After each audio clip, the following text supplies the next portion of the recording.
Good morning, good morning, good morning.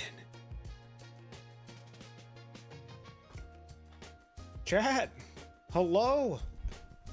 Well, not chat, ladies and gentlemen. God, I gotta stop saying that. Gotta stop saying chat. You guys are ladies and gentlemen. You guys will always be ladies and gentlemen.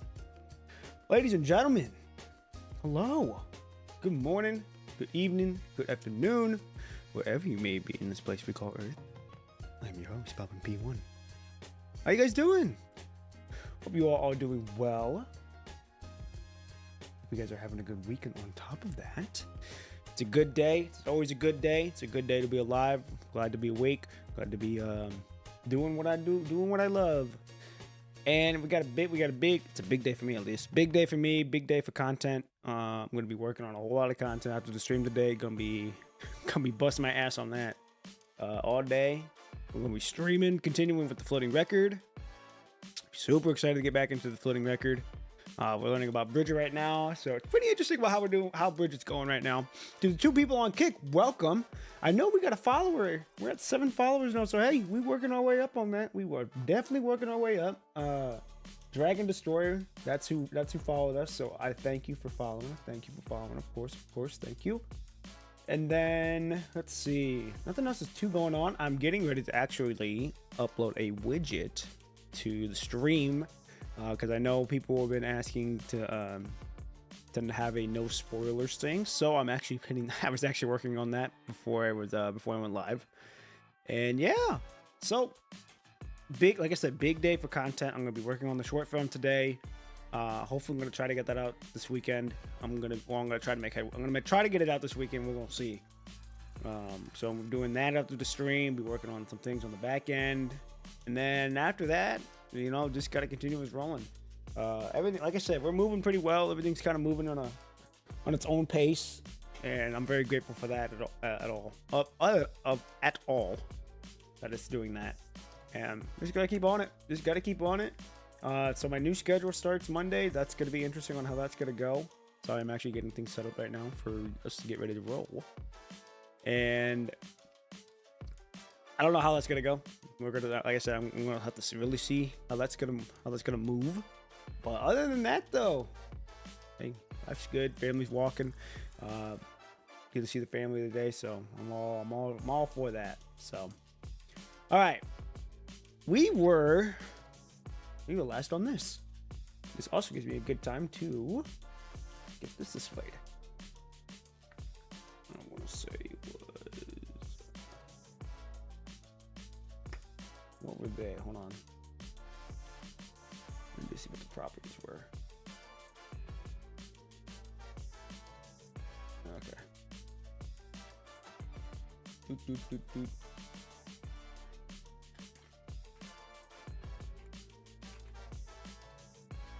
Boom, boom, boom.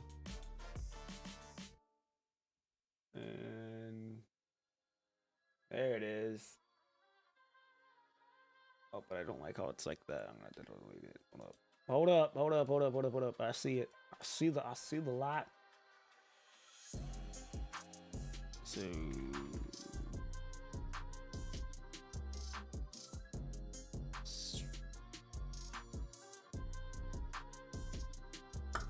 okay, I need to figure out what I messed up here.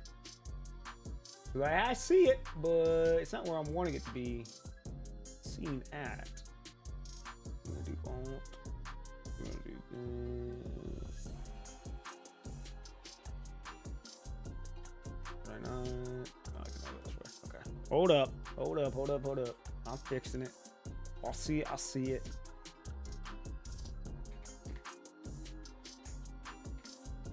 And let's try that. There we go. That's what I wanted. All right. I'm gonna have to do this. Yoink. And come this way. Do this. I might have to make it a bit smaller. Yep. Boom. And that's gonna go right. It's gonna go right over there, I believe. I don't want it to. I could do this. Let's see how that goes. We'll keep it right there for now. Don't know if it's gonna work. It might. We'll see. But there we go. We finally got the no spoilers, please. Like I said, people have been waiting for it. People have been wanting for it, and now I finally got it. So I don't want to waste any more time. I want to get straight on into this because we've got a lot of things to do. So I am going to do this, flip everything around. I'm gonna flip everything around on my end real quick. Put that there, and put that there. That way, when I'm looking up to talk to you guys, it doesn't look like I can still see what I'm doing, and I can actually look up to talk. And let me make sure the camera angle's good. Okay, I gotta bring it back towards me just a tad. There we go, right there. Exactly what I wanted. Okay. I am ready to roll. And we're gonna do this. Pause that music.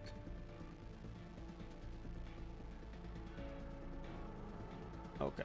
Perfect. Okay. Ladies and gentlemen, I am ready to roll if you are. We are continuing on. It is time for episode 11. Double Mystery. I don't know why my game music still want to be muted like that. There we go. Here we go. Double Mystery, episode 6, or episode 11 of Floating Record 6.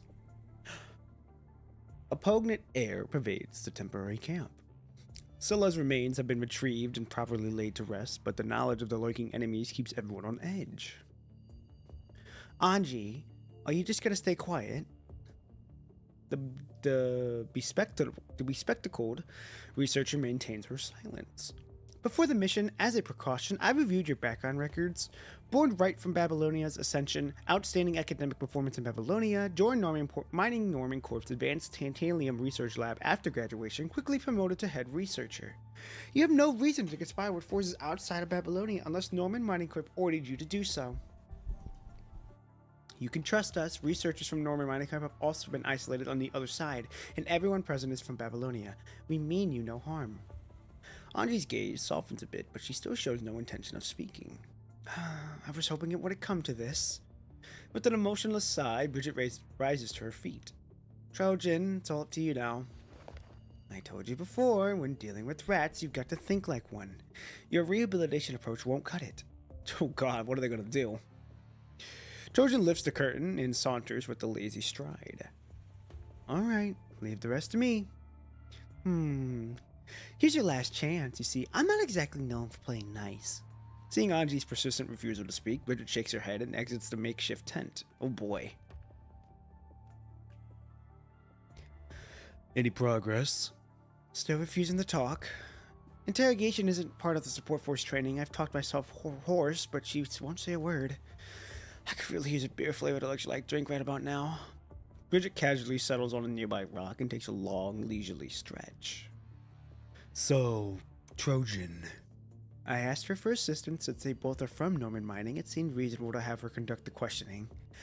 But to be honest, I'm not sure if having Trojan question Anji was the right decision. The brown-haired construct falls into a deep thought. After everything that's happened, I've maintained my suspicions about her, but seeing her current state, I'm not sure if my distrust is causing her more harm. I truly saw her as both my closest friend and mentor, but now, how did she really see me back then? Whose side is she really on back then? And now, is she truly just another Norman employee? I don't know. It's rare to see you so lost in thought. I suppose the constant mind has always been an emotional burden to me. Bridget speaks with unflinching honesty.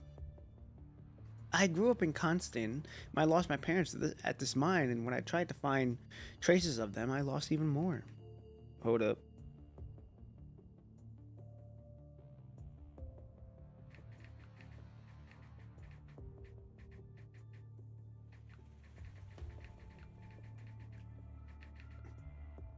Alright.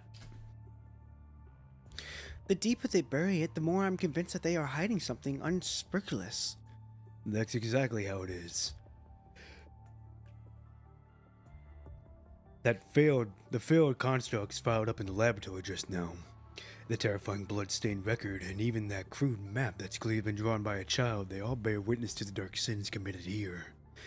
You made the right decision. Hey, thanks. The brown-haired construct gives a thumbs up. That's quite the rare honor, getting recognition from the Grey Raven Commandant. Well, I call it as I see it. As they speak, the curtain behind them parts, and Trojan, in the same state she was in before, peeks through her head. Come on in, let's see what you want to know. Without a doubt, Trojan's unconventional methods have clearly put pressure on Angie. She's gone from looking determined to somewhat desperate and despaired. Oh Jesus, what the fuck happened? Colonel was the one who asked me to carry out this mission for them. Colonel? Them again? After facing multiple suppressions, Colonel has remained dormant for a long time, staying out of sight until now. It's Colonel. They want me to use my credentials as a researcher from Norman Mining Corp. to retrieve research data about the titanium copolymers about the mine's laboratory. Titanium copolyminers? According to our projections, if the titanium colyminer is successfully developed, its range of compatibility will exceed that of titanium-193, which means more humans who are incompatible with titanium-193 could be converted into constructs. What? I don't really understand all that, but go on. That's it. I'm not sure if the experiment was successful, but this is just a theoretical possibility, and I haven't had time to review the data I just copied. Give me a reason to trust you. Oh boy, we are really putting the pressure on her like that. After a moment's pause, a bitter smile crosses Angie's face. Colonel never wanted me and the data to leave together. They only wanted the data. The Colonel Soldier's mission was to eliminate everyone else who knew about them when they have the data. The laboratory and the mine was jointly funded and built by Colonel and Norman Mining Corp. Oh wow, okay. Colonel was also the one who left the test subjects to rot there. I'm not surprised. The Parliament has passed a proposal to eliminate all illegal laboratories and research projects. If the experiments here were to be exposed, it would be another devastating blow to Colonel's influence. Yeah. So they let my assistants bleed to death. She keeps what happened afterward to herself. I used my researcher clearance to get rid of them, but I couldn't escape from the corrupted in the mine tunnels and ended up trapped in an combustion chamber. Jesus fuck. In any case, I have to thank you for saving my life. You're welcome. So, those researchers we saw when we entered the mine, did Colonel do them in too? I'm not sure. After a moment of contemplation, Angie offers her response. Colonel only sent 2 soldiers to assist me with my mission. Based on what they contacted me, they must have entered the mine after we did. The mine explosion and the lost contact are the Colonel soldiers doing, but these researchers' bodies, they shouldn't have had the time like that. They shouldn't have time for that kind of handiwork. The image of that inhuman footprint from the mine suddenly flashes through your mind. Bridget looks over apparently. From the mine suddenly flashes through your mind. Bridget looks over, apparently having some same thoughts as you. Colonel's forces aren't the only enemies in the mine.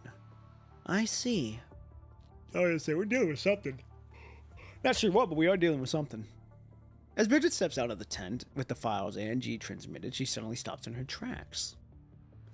Is there something else? Well, the first page of the document lists the names of the test subjects from the initial experiment group. Each entry comes with an identification photo to help lead the researchers track their suspects. The research project is human tolerance to titanium copolymers, and the lead researcher was Hyde.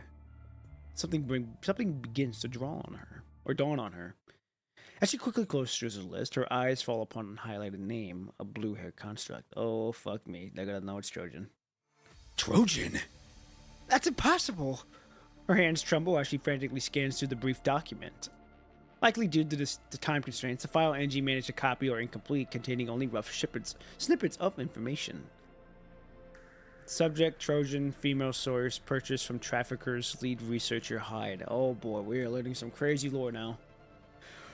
Time log of compatibility tests of titanium, trial 1. Time log for compatibility tests on titanium, trial 2. 10? Shit! For the first time, Bridget, usually is well-mannered, lets us slip a curse. With the experimental data, name, and photos before her, she can't deceive herself into thinking this is impossible, that there must be some mistake. She has no choice but to accept the truth. She's always tried to avoid making choices. She has always wanted to save everyone. Failed to save someone she once called friend. She never even noticed her signs of suffering. Bridget! Bridget! Back then, the researcher she tried to kill in the mine. Hyde it is. Did I screw up? She stares at the documents before her, frozen in shock. I mean, I don't know. That's... Whether it's a fuck up or not, time will tell. Alright, episode 12, Lost Connections.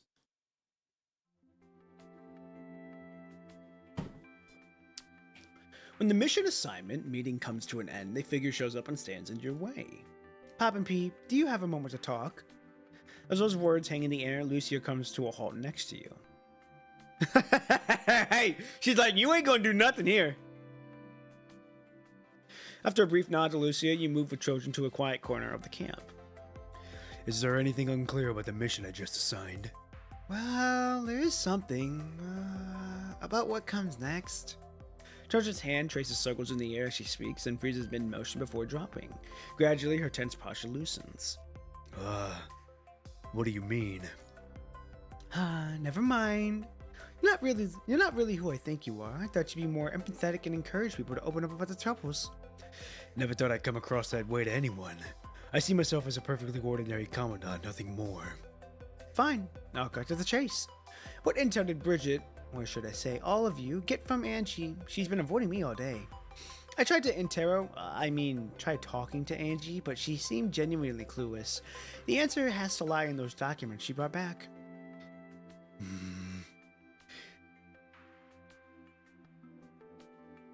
Hey there, didn't see the announcements before this one. What? Did my YouTube announcement not go out? Hold up, I'm looking right now.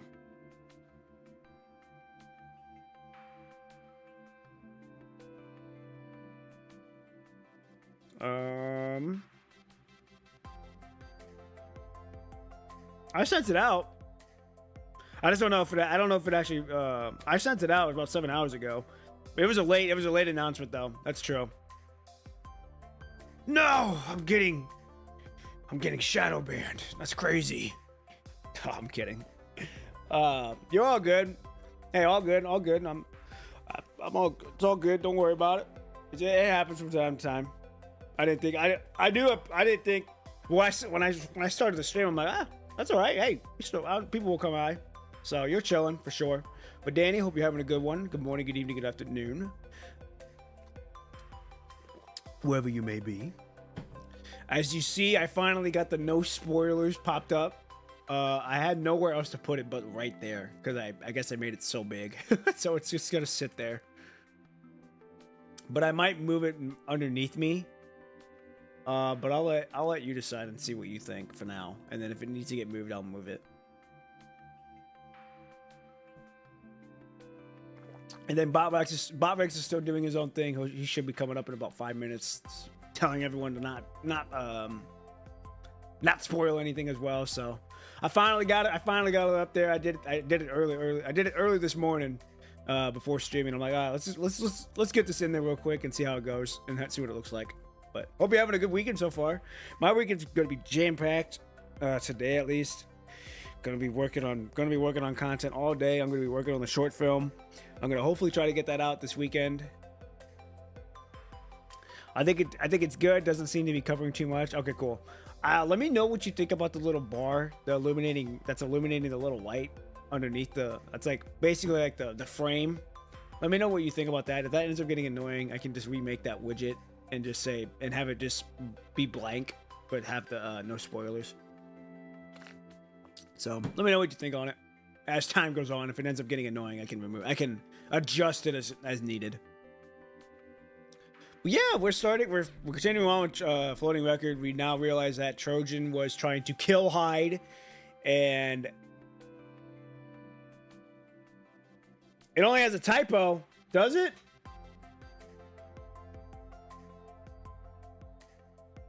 Oh fuck. What's the typo? Fuck me. Is it the spoilers? I figured it.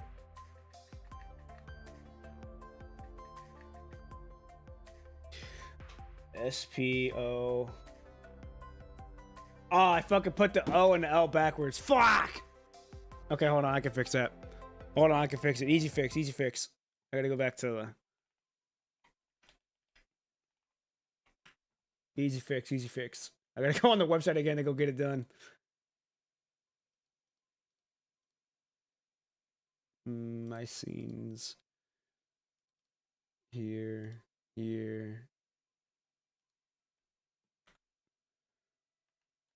O-L.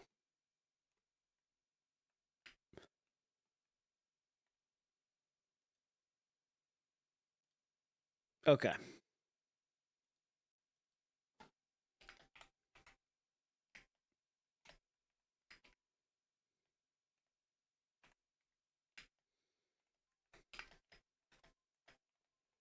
Fuck! I'm fussing up the... Yeah, I put the L and the I backwards.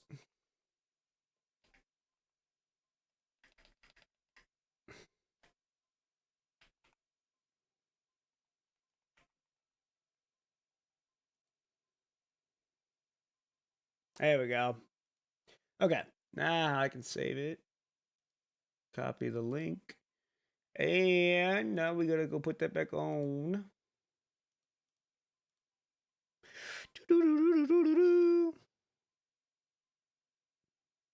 Okay. And now I gotta do this. Properties. It might fuck up again, or it might have to readjust if it does. There we go. Okay. Let me make sure it's good there now. SPOILERS. There we go. All right, we're good now.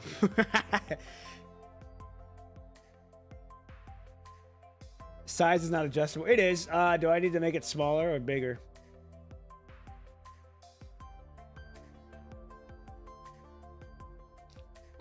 I have the scene thing popped up, so if I need to make it smaller, I can.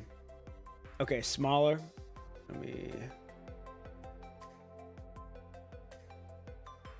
We'll go like right there. Is that good? I should make it smaller.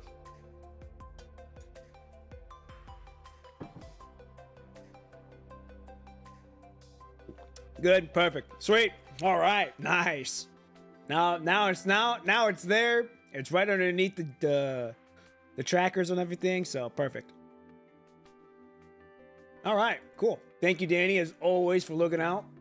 I always do appreciate that. Thank you very much for that. All right, so we are very slowly working our way up on Kick. We're at 7 followers, which is huge, especially for only streaming PGR right now. So nice.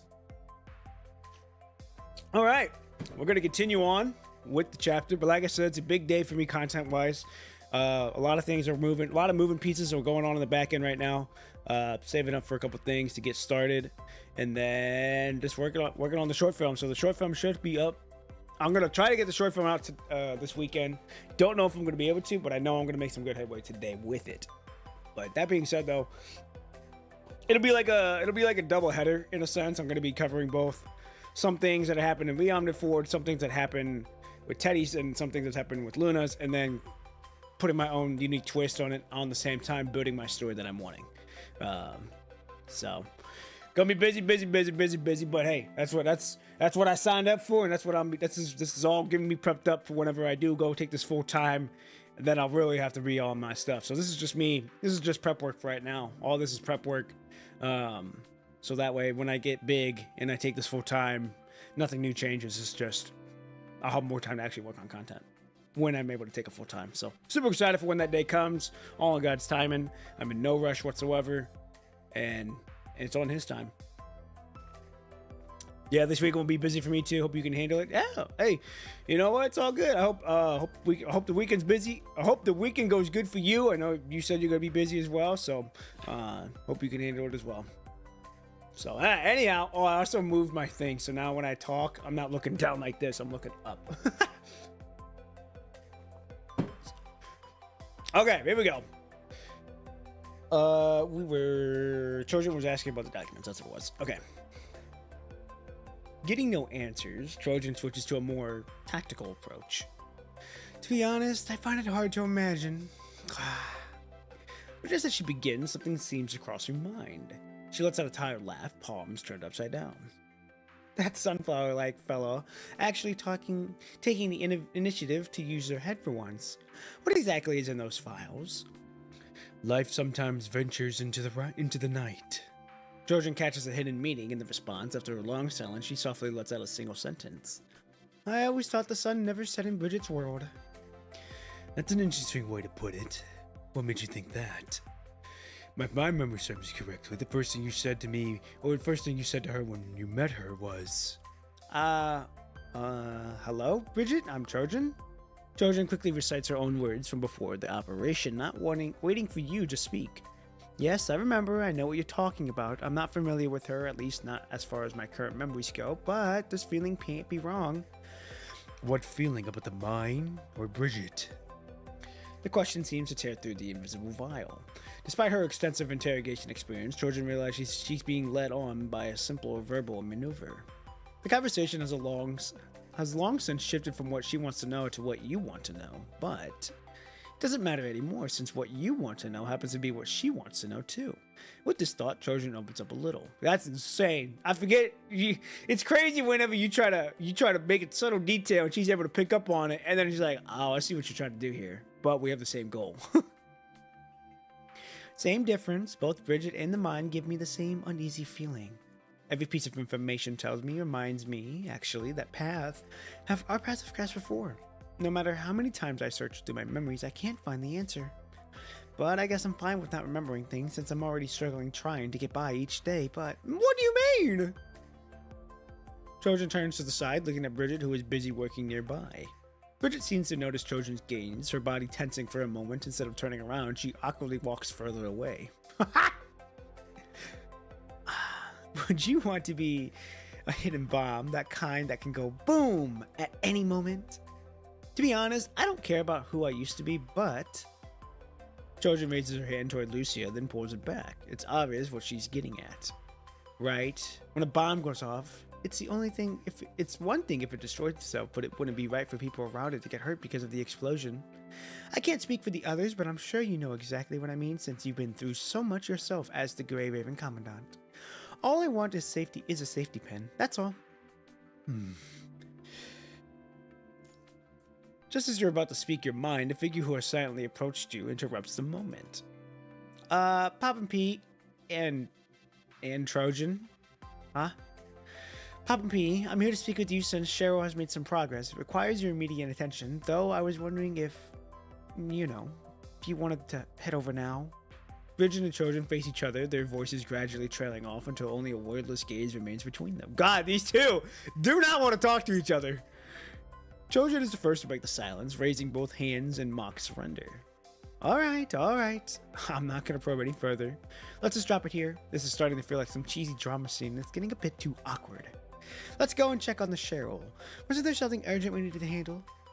As Trojan steps forward to walk past Bridget toward the camp, Bridget suddenly grabs a hold of her.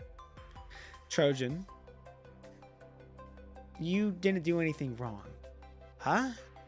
What do you mean? What I mean is, you've never done anything heinous, at least according to the records. While I can't be absolutely certain whether you're a ticking time bomb or not, but at least for now, you're not keeping gunpowder under your hat. Huh. Got it. Jordan silently pulls her hand away. Well, never mind. Let's just leave it at that. Doesn't matter if I don't get it. Thanks. With those words, Trojan walks straight away. Let's focus on the task on hand. We can talk when we're done. Yeah. We gotta be the mediator. Alright, here we go. Cheryl and several Norman researchers are gathered around a piece of equipment, working intently.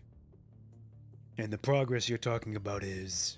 Cheryl and her team found a radio in the mine. With help from these researchers, we've modified both the transmitter and receiver. After multiple rounds of calibration, we can now pick up Babylonia's communication frequencies. As the team works diligently around the silent radio, your mind begins to drift elsewhere. Is something wrong? The equipment is working fine. We've already made contact with Babylonia. We're just adjusting our settings to match their parameters for a more stable connection. It's not the equipment I'm worried about. I was just thinking. The modified radio equipment, transmitter, and receiver all consume sustainable power. What are you going to power them on? Cheryl, who's been hunched over the radio equipment, rises to her feet with a heavy sigh. Some circuits in the mine are still operational, so we've connected them to working power sources. Is there a problem with that? Instead of answering Cheryl's question, you exchange glances with Bridget. Her expression shifts from that of a momentary surprise to deep concern. There shouldn't be any power source here. Even if there were soon some residential power left, I don't think there's nearly enough to run all this equipment. Certainly not with the current level of stability. Which means that there's something in the mine. A piercing electronic screen interrupts the conversation as a distorted image gradually materializes. Ah, it's Wells! Sensing what's happening, Cheryl and Norman researchers set down their tools and quickly leave the quarters. Oh wow, they've left was like, oh shit, it's the boss, we don't need him. You seem to be holding up well. This is better than I anticipated. Hard to say. How's everything looking out there? Babylonia took immediate action after losing contact with your team. Engineering force has already arrived to set up a camp around the mine's perimeter. We've completed our survey of the mine's outer layer, but the situation isn't looking good, even with the blueprints provided by Norman Mining Corp. Well, all the regular channels have collapsed, haven't they? Karenina is working on alternative solutions. If the existing path proves impassable, we'll dig a new tunnel from the side. But that would take too long. Are there any hostility entities threatening your safety of the mine? There are entities threatening our data security. Furthermore, if things keep going the way they have, I cannot guarantee anyone's safety. I see. Give me a second. Right then, another voice forces its way into the communication channel. Time is exactly what Poppin' Pete lacks right now. Why are we not taking my proposal into consideration here, sir? Who? The already unstable image wraps and distorts as another figure slowly materializes. Never mind, I thought that was Teddy. I am the one who can help you out of this mess. A pleasure to meet you, the Grey Raven Commandant. Since neither engineering force nor Poppin' P seems capable of resolving the current situation, why not hear my proposal?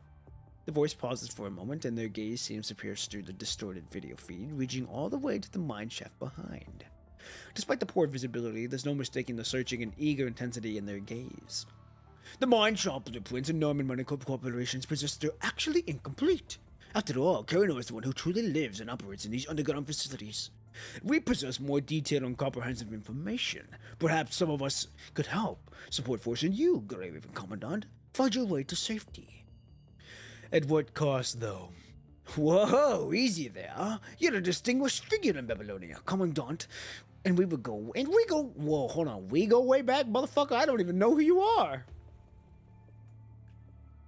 Of course, this information represents Colonel investment in both effort and capital. At the matter I'd love to share it with you at no cost. Our regulars simply wanted permits on his generosity.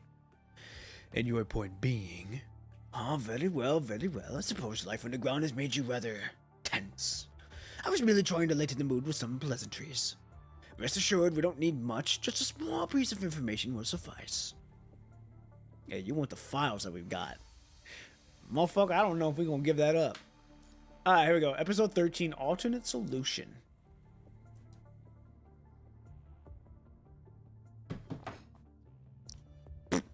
Bridget suddenly slams her fist onto the table, causing an already unstable video feed to flicker and blur for a moment. Never! Hey, calm down. It's just us about to into the resources and information. There's no need to get so worked up about it. At Support Force Captain, shouldn't you prioritize your people's safety above all else? Rather than obsessing over research data that came from Colonel with that small amount of titanium resources, wouldn't the potential safe passage be far more valuable to you all right now? I don't have the authority over titanium, but as you've already pointed out, I don't mind letting it go if it means we can call home all safely. If Colonel convinced Babylonia and Norman Corp to shell it out, then so be it. But we've got no reason to share the research data with you. Colonel themselves should know full well how many secrets are buried in there. What you just said concerns me more than the research data does.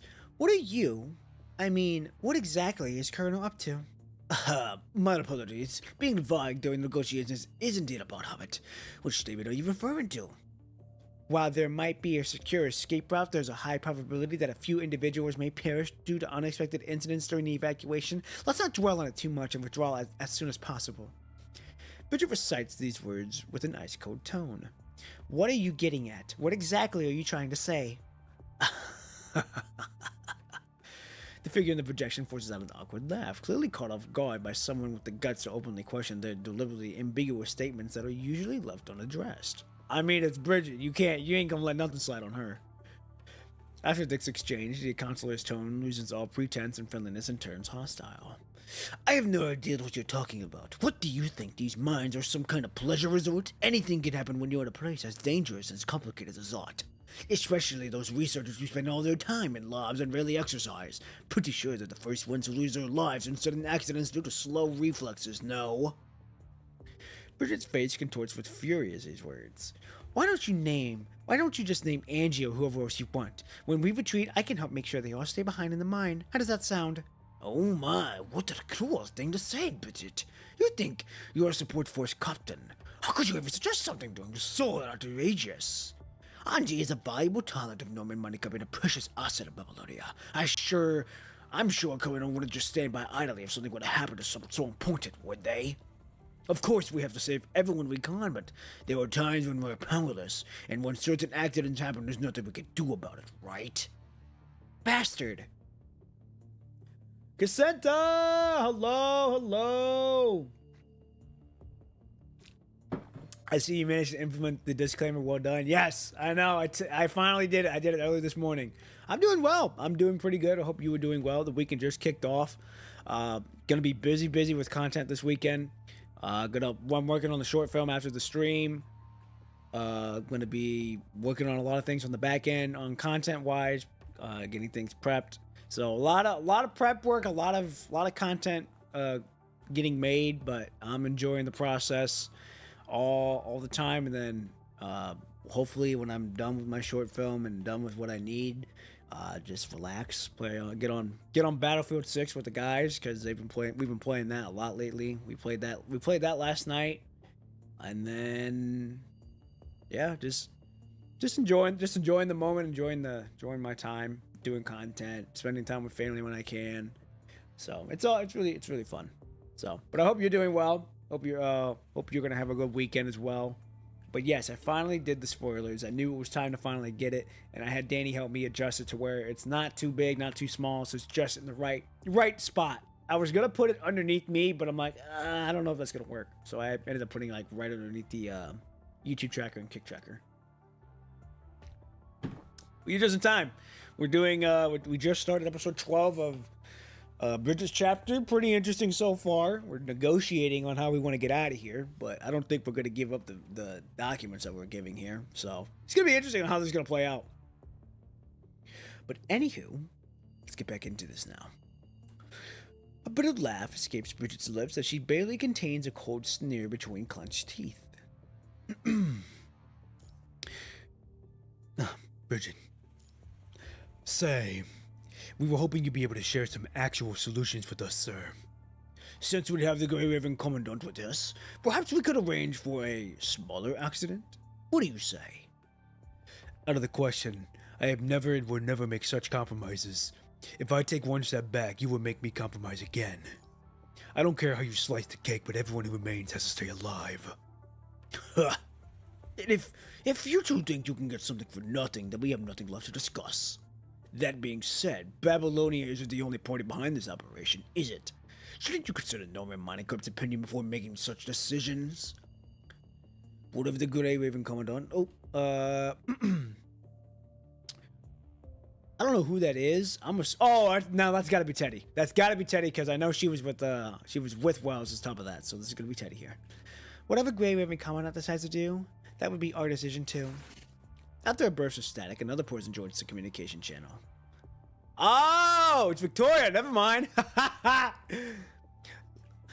like what Pop and P said. I don't care how you slice the cake. Those that remain have to stay alive.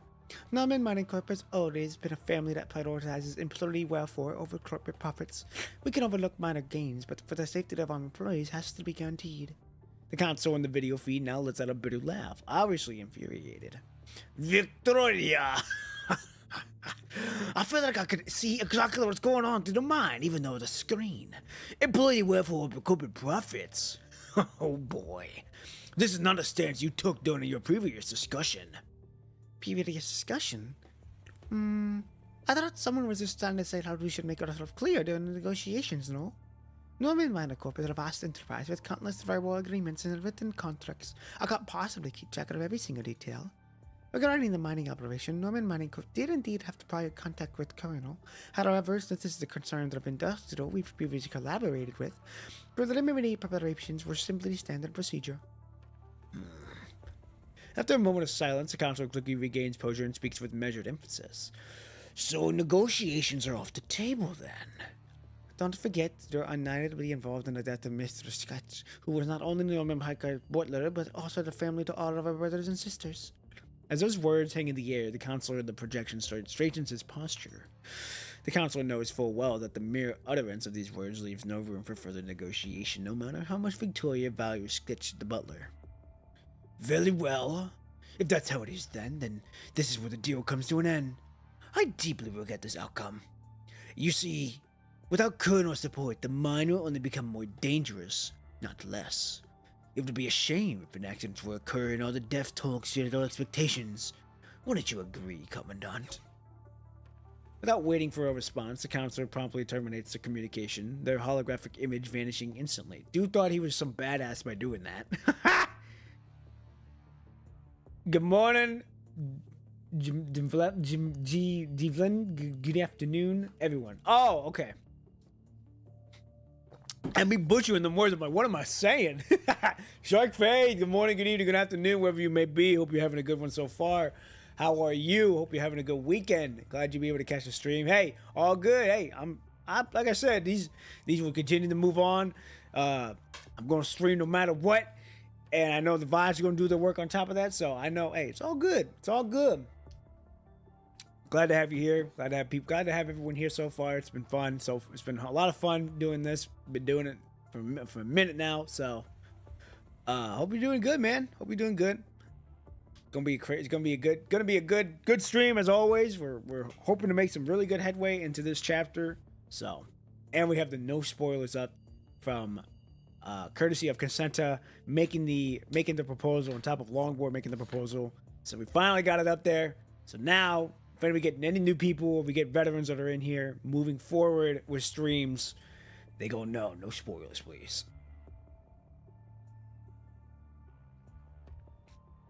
And we already got a bot on kick. That's crazy. Took longer than expected, but that's all right. There we go. Okay. All right, here we go. Ladies and gentlemen, we're going to continue on now.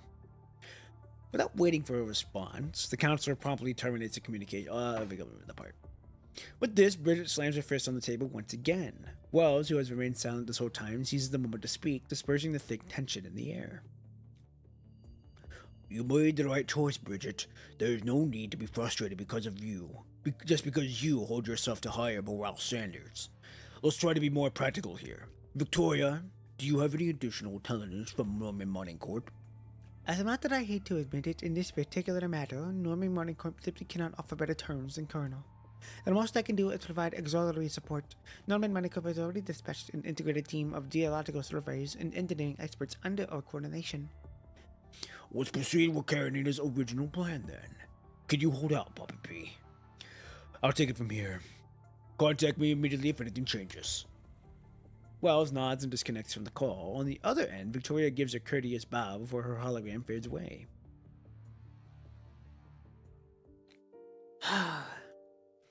Papa P, I'm sorry.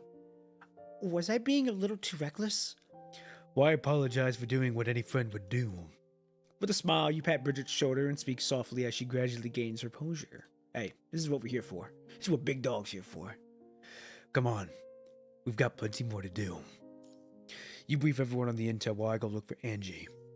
Got it, but should we tell them everything? Use your judgment. You're the rescue expert here. You're the rescue expert here. You don't need my opinion on this. All right, then. Hey, that's what we're here for. The mood at the temporary camp shifts when the arrival of new intelligence, but there are no severe repercussions thanks to Bridget and support for a swift response. When you meet up with Bridget again, she has already finished pacifying everyone. The camp is back in operation, with everyone tasked reassigned to better coordinate with the engineering force operating in the field.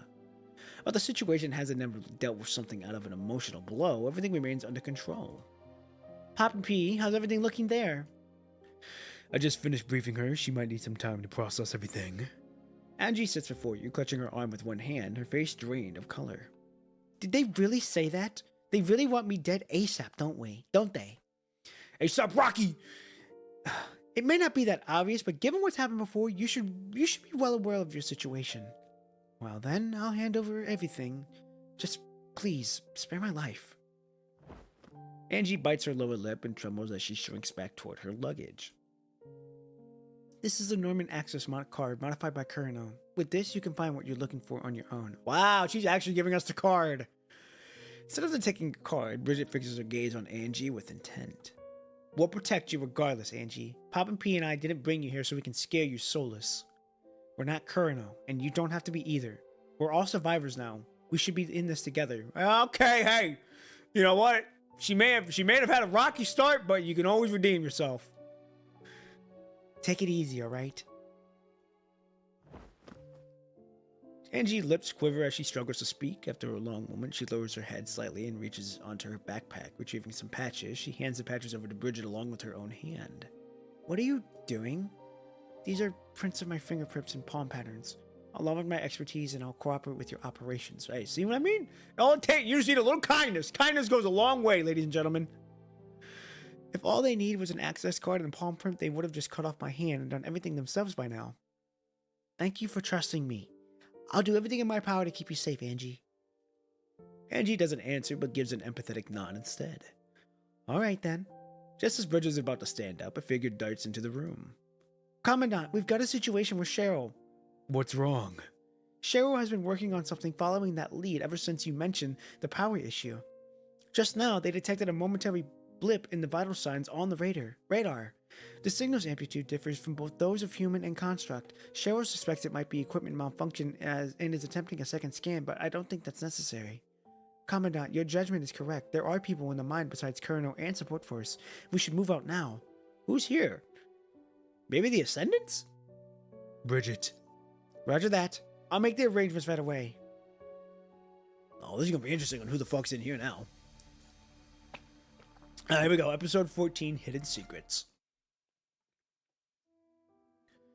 While some problems have been taken care of, I can't seem to shake off the feeling that there's more down the road. Dragon Destroyer! How are you?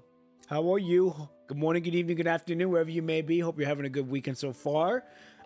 Doing pretty well. Hey, we're doing pretty well. We made some more adjustments to the stream, and now we've got the no spoilers please popped up. That was something new. That's something new now, and moving forward it'll be there. And then gonna be busy with content today. I'm gonna be working on the next long form video, my short film for this, and then let's see, gotta be working on more content on the back end that's not the short film. So it's gonna be busy. You're quite good so far. Good. Hey, that's awesome. Glad to see that you're doing good. Thanks for asking, of course. And I'm glad you're doing well, man. Good for you. Hey, you know what? I take it day by day. I like to be in the present moment. I like to be present. I like to know that my family's walking. As long as my family's walking, they're good, and all of that. I got nothing. I can't be more happy than that. So super blessed, super grateful to see them walking. I went to my grandma's yesterday. Actually, I haven't seen her in a while. I figured it was time to go by and say hi to her. She made dinner. They had steak while I had burgers. I saw my little cousin there too. She's very knowledgeable in the news, which I was surprised about. But it was cool to see. So got to spend time with my grandma. My grandma and grandpa mean a lot to me. My cousins too. My grandma and grandpa helped me out when I was in a rough spot back in the day. But I won't speak on it because what I'm writing in the book and the story will come into play with that. But anyhow, got to see my family, got to see my grandma and grandpa. Always great to see them. Saw their dachshund.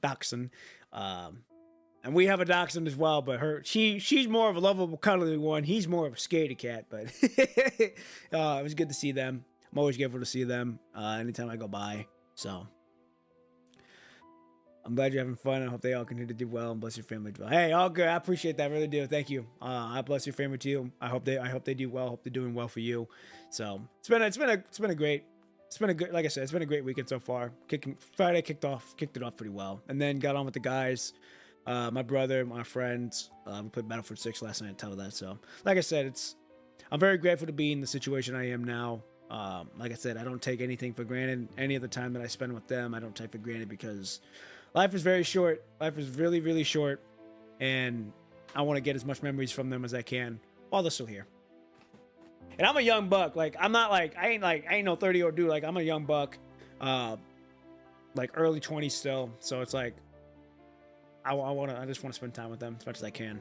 So, and I'm doing that, and I'm chasing my dream, chasing my purpose. So it's super grateful. So, Dragon, I really thank you for stopping by, man. I really do. Really making me open up and appreciate what I have right now. So, but yeah, we're on floating record on PGR. We're doing the floating record. We're getting the floating records out of the way first, and then we're going to be doing the main story, chapter 31, which has been the hype right now in the PGR community, for me at least, because everyone's saying it's a good chapter. I can't wait to get into it. It's gonna be great. It's gonna be fun. So, as the old saying goes, no amount of money and gifts can ever buy a second time with the family. I swear to God, dude. Yes, sir. Spin that facts. Preaching that shit. So, yeah. I really do appreciate that. So, ladies and gentlemen, we're going to continue on with the story here. We're on episode 12, so we're about halfway now. I think there's 22 nodes, so we're on episode 12. So, I'm hopefully going to try. We're going to try to get it done today. We're going to see, though. I've been following you since your first stream on PGR, but haven't been able to tune in because work's been killing me on the inside, but love your content. Keep it up. Hey, yes, sir. Hey, I appreciate that a lot. Been a day one. Hey, been a day one here. Everyone that's been here has been a day one. I really do appreciate that. It really goes to show that I'm doing something right. Chasing my dream, like I said. Chasing my dream, doing what I love. It's been fun. So... And oh my God, chapter 31, that stuff literally had me crying nonstop. Dude, everyone's saying that's like this. It's been pain, it's been tears, it's been crying. I'm like, damn, this shit better be good then. Y'all, everybody hyping it up. So we're gonna see whether it's good or not. We're gonna see. Time will tell for me at least. But everyone's saying it's a good chapter. Everyone's saying it's a sad chapter. It's a great chapter. They cried. They were sad. They were like, I'm like, damn, this chapter better do justice then. So. It would be interesting on how it goes, for sure, how it goes. But, hey, you know what? Hey, work, hey, you know what? You're getting your money. Just gotta, for me at least, my work's getting ready to go, made a shift, and we're going into, I work night shift now, which I fucking hate working night shift, but I gotta do what I gotta do. In order to continue to pay the bills, continue to invest in myself into the stream, so it's crazy when that happens. It's nothing but tears and heartache that'll make you shed tears more than a snake sheds its skin in its lifetime. Hey, we will see what's gonna happen. It'll be interesting on what's gonna happen. I like a good story. So whether this brings me to it. I don't know if I'm going to be in tears, but we'll see. Hey, you never know. You never know with what y'all saying right now. It's going to be interesting for sure on how that's going to go. But for now, we continue on with this chapter. Anyway, Bridget, Dragon the Story, hope you enjoy your stay. We're going to continue on with the story. While some problems have been taken care of, I can't seem to shake the feeling that there is more down the road. This looks like we won't be leaving the mines anytime soon. God damn, we're going to be down here for months. I'm strong, and it's okay. I never thought I'd see this side of you. Oh, come on now. I got all sides of me. Gotta be able to round myself out. Hey, if I can cry and I don't cry easy, you definitely will. Hey, hey, time will tell. Time will tell. You know what? I got an idea. I got an idea for when chapter 31 happens. I'll make a poll on it. I'll make a poll on it. It'll be will I cry on chapter 31? Yes or no? We'll do that. We'll do a poll. We'll do a poll before I do the chapter, and then we'll do a poll live stream to really see what's gonna happen. So hey, but I mean, it's shaping up to be a good chapter then, if that's what everyone's saying. So it's gonna be interesting. All right, here we go. The mine tunnel lies shrouded in darkness, only with the faint glow of their handheld lamps piercing through the gloom. While Lucy investigates a mysterious signal that suddenly appeared, Bridget and you are tasked with finding a path to rendezvous with the survey team and engineering force. The underground complex is a maze of interconnected passages. Having bypassed security measures using Angie's authentication chips, you are now starting to see true colors of the tower buried deep beneath. Plus, on top of that, like, everyone's like still way ahead of me, which is crazy to think. Because when I started streaming, it was chapter 14. That was 6 months ago. It was going 7 months ago. So I've come a far way, but I'm still behind on everybody. But that's fine. I'll get there. I'll get there eventually. I'm in no rush to get there. I know I'll get there. With each authentication granted, more hidden passages and laboratories emerge from obscurity. I have a feeling we're gonna find their parents' names. These people, they really know how to keep their secrets buried deep. But they've grown used to living like this, though. Living in the darkness becomes second nature. They shun the sunlight, digging ever deeper into the earth for new sanctuaries. Besides, the things they do here could never see the light of day. Another one of these diaries. Bridget uses her weapons to pick up the tattered notebook from the ground. After carefully putting on gloves, she begins to examine its pages with caution. More of the same contents. Oh? The mine collapsed today. Hey, that's still very impressive, and that just means you get to enjoy the story at your pace, which is what matters for us. True. That is very true. But I'm really glad the PGR community's welcome me with open arms. They're enjoying my content. They're enjoying what I'm putting out. So it's really cool to see that. I'm really glad that this was my first game to stream. Like, really take the streaming seriously, because I used to stream. I streamed Honkai Star Rail once, and then I streamed Honkai Impact 3rd, then I streamed Wuhua, then I streamed PGR. But then I streamed PGR for a minute, because I was like, all right, we're going to take this seriously now, so we're going to stream PGR. So then I streamed PGR on Twitch, and then I made the shift to YouTube, because Twitch is not an algorithm-based platform. So it's like, all right, if we want to get my name out here, if we really want to do this, take this seriously, get my name known, we're going to have to make the switch to YouTube. And then I made the switch to YouTube, and then the rest is history. And now we're streaming on Kick. I would like to stream on Twitch hopefully one day when they get their TOS up to date about multi-streaming, then I'll make the switch to Twitch. But for now, like once Twitch fixes their stuff, I'll stream on Twitch. But for now, it's just YouTube and Kick. I'm sure one day Twitch will get their stuff together, and when that day happens, you'll see me streaming on Twitch too. So, oh, you stream quite a lot of things. I did. This was early in my career. Granted, I'm still early into my career on top of that, but like when I was still green, trying to figure out what I wanted to stream. But at the same time, I was also streaming just for fun. Didn't really think. I knew I wanted to take it seriously, but like I was still building everything. So what you're seeing now, and what I tell you about, like the camera, the gear, I was still building. So it's like I'm just gonna stream, see what sticks, what I like, and then once I was like, okay, we gotta take this seriously now. Like I want to make something out of this. It's like, all right, we gotta really hunch down on what game I want to stream that I know is, I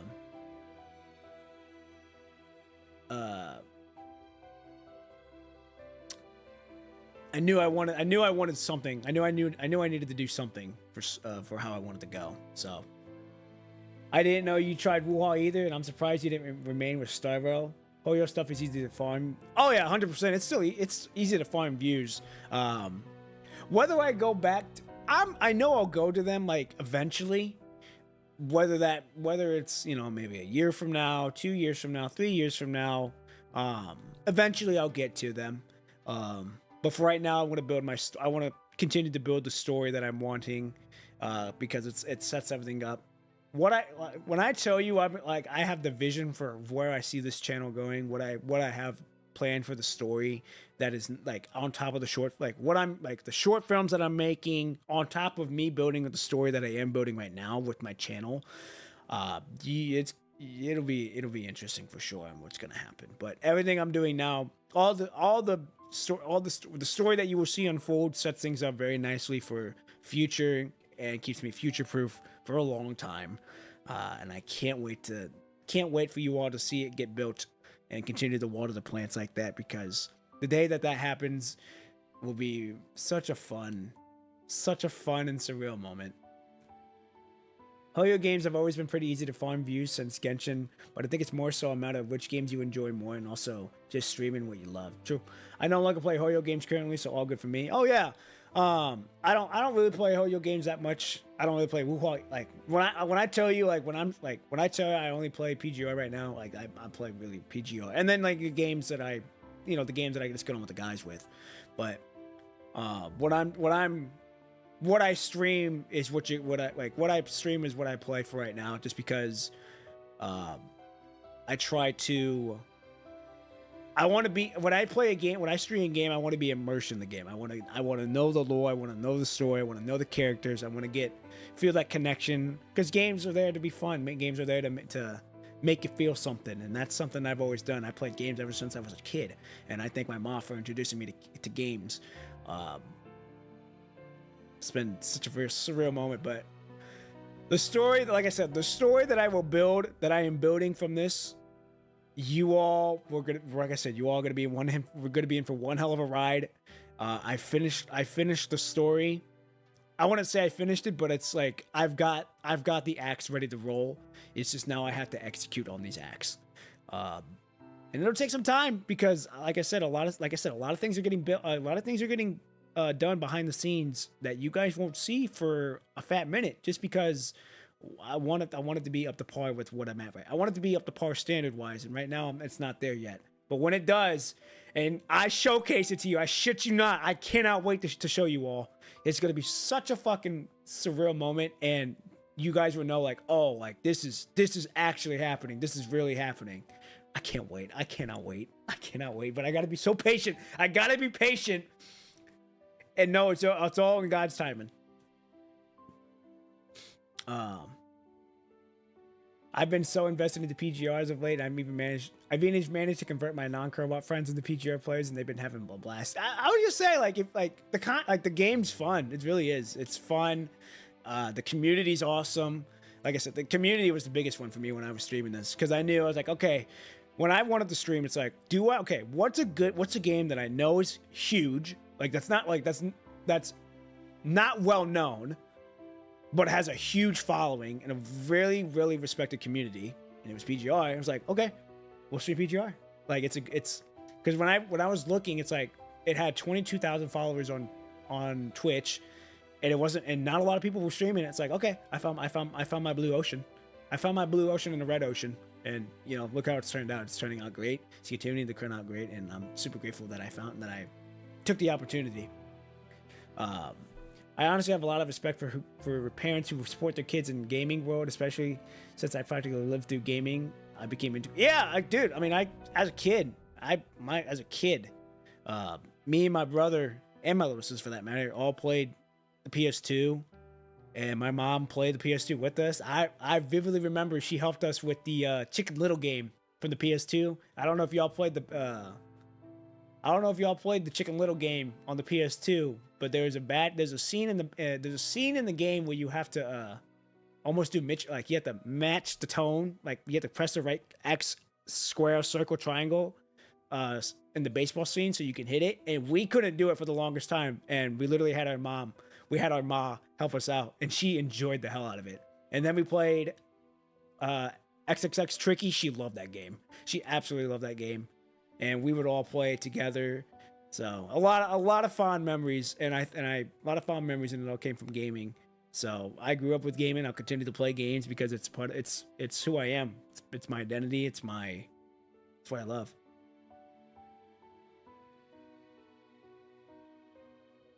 Oh my god, I think I know what you're talking about. I never got to play it myself, but I saw videos of it and it had fun. Dude, it was so fun. So fun. But I think my mom, I'm super thankful for my mom for being able to allow us to play games, allow us to bond with her. And that's such a fond memory that we all have together and we all talk about. To this day, she brings it up. She brings it up from time to time. Like, remember the Chicken Little game? I'm like, yeah, I do remember that. I do remember that, Mom. I remember you had to help us out. So, I thank the Lord for allowing me to have the mother I do now. So, but yeah, like I said, this I cannot reveal, but when I do, I've been working. I'll let you know how. Oh, my fault. I didn't mean to hit the mic. I'll let you know how long I've been working on it. Let's see. When was the first time? It was May 27th at 12:27 p.m. I've talked it before, but I'll do it again. And this is what it says. The calling, the blueprint to make a name for myself in the content creation. This story will carve my name into my legacy I leave behind for the world to know who I am. This is my purpose God has sent me to do. Through him, I show my visions and dream. And then I read a quote. My heart is my brush. My soul is my brush. My dreams, vision, and goals are my paint. The world is my canvas. So, I've been working on this for about 3 months now, but it's been in the works for 5 years now. So it's something that I've always wanted to do. It's funny because for me, I always was a loner kid who never had many friends. It wasn't until I made my first friends online through Xbox Live on the 360 console that I became who I am. Yeah, dude, Xbox 360 was the shit. Call of Duty 2, Modern Warfare, the Xbox 360 live parties were crazy, and I remember you can create your own character on that. The Wii was also a big game for the family. On top of that, we loved playing the Wii. The Wii Fit was fun on top of that, so it was a lot of fun. Man, we're bringing back all the memories here, but it's super fun. Man, it's crazy. God, I was only, let's see, we're well over like 13 years ago, I think. Well, that's absolutely lovely, and I genuinely have a lot of respect for you. Man, much love to you, and you deserve nothing less but the absolute and the best in the universe. I don't let anyone else say it was. I appreciate that. And, everyone that I've told about, you got to be selective on who you tell your dreams about, because, this world is pretty hard, and people, there are a lot of doubters, but anyone that I've told that I feel like I can genuinely tell them, they have nothing but support, and they say you're gonna go far, you're gonna do well, and I've had nothing but support from this. My family supported me immediately. My friends support me, and the people I've told a few people at work, and they even support me. So and I've got you guys on top of that. So like, the amount of support and love that I'm getting from this is genuinely such a happy moment.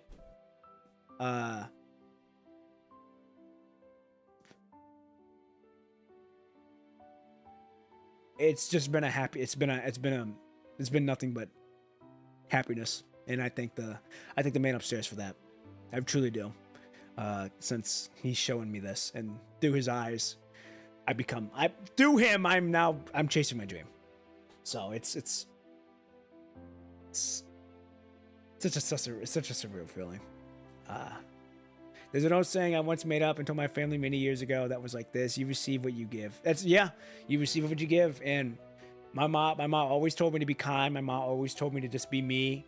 And she tells me I wear my heart on my sleeve, and I truly do. I truly do. Because you know, this world is very cold, very crude, and I've always been a kind person. I've always wanted to be a kind person. I've always wanted to like know, like, hey, you know, if even at work, I try to make sure everyone's having a good day, just because life's short, and life's like a lot of people. There's a lot of negative in the world, not a lot of positivity in the world, and I'm trying to be that one positivity that I can shine bright for people to be like, oh, maybe the world's not as cold, maybe the world's not as dark as it is. So I just try to be me. I'm who I am, you know. I want to change the world. And if it means changing the world by a little bit, then I've done what I've accomplished. So there's a lot I could say. And we'd be here for hours if that was the case. We would be here for hours.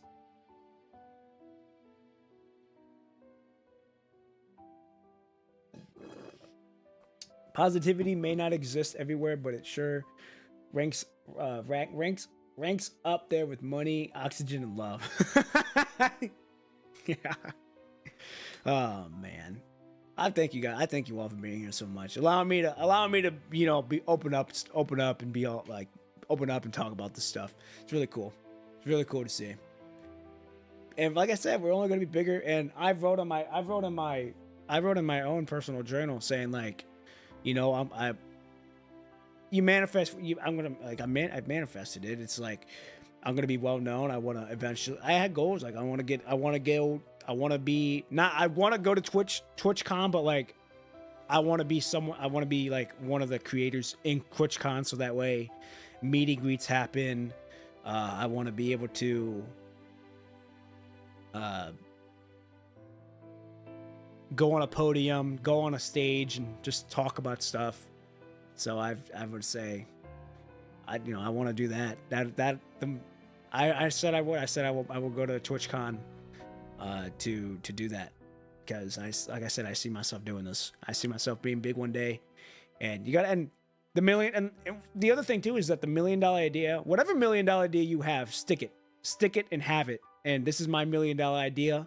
The story that's in here is my $1 million idea, and I'm chasing it. I'm chasing it every day, and and the man upstairs is allowing me to chase it, and that's something that I do every day.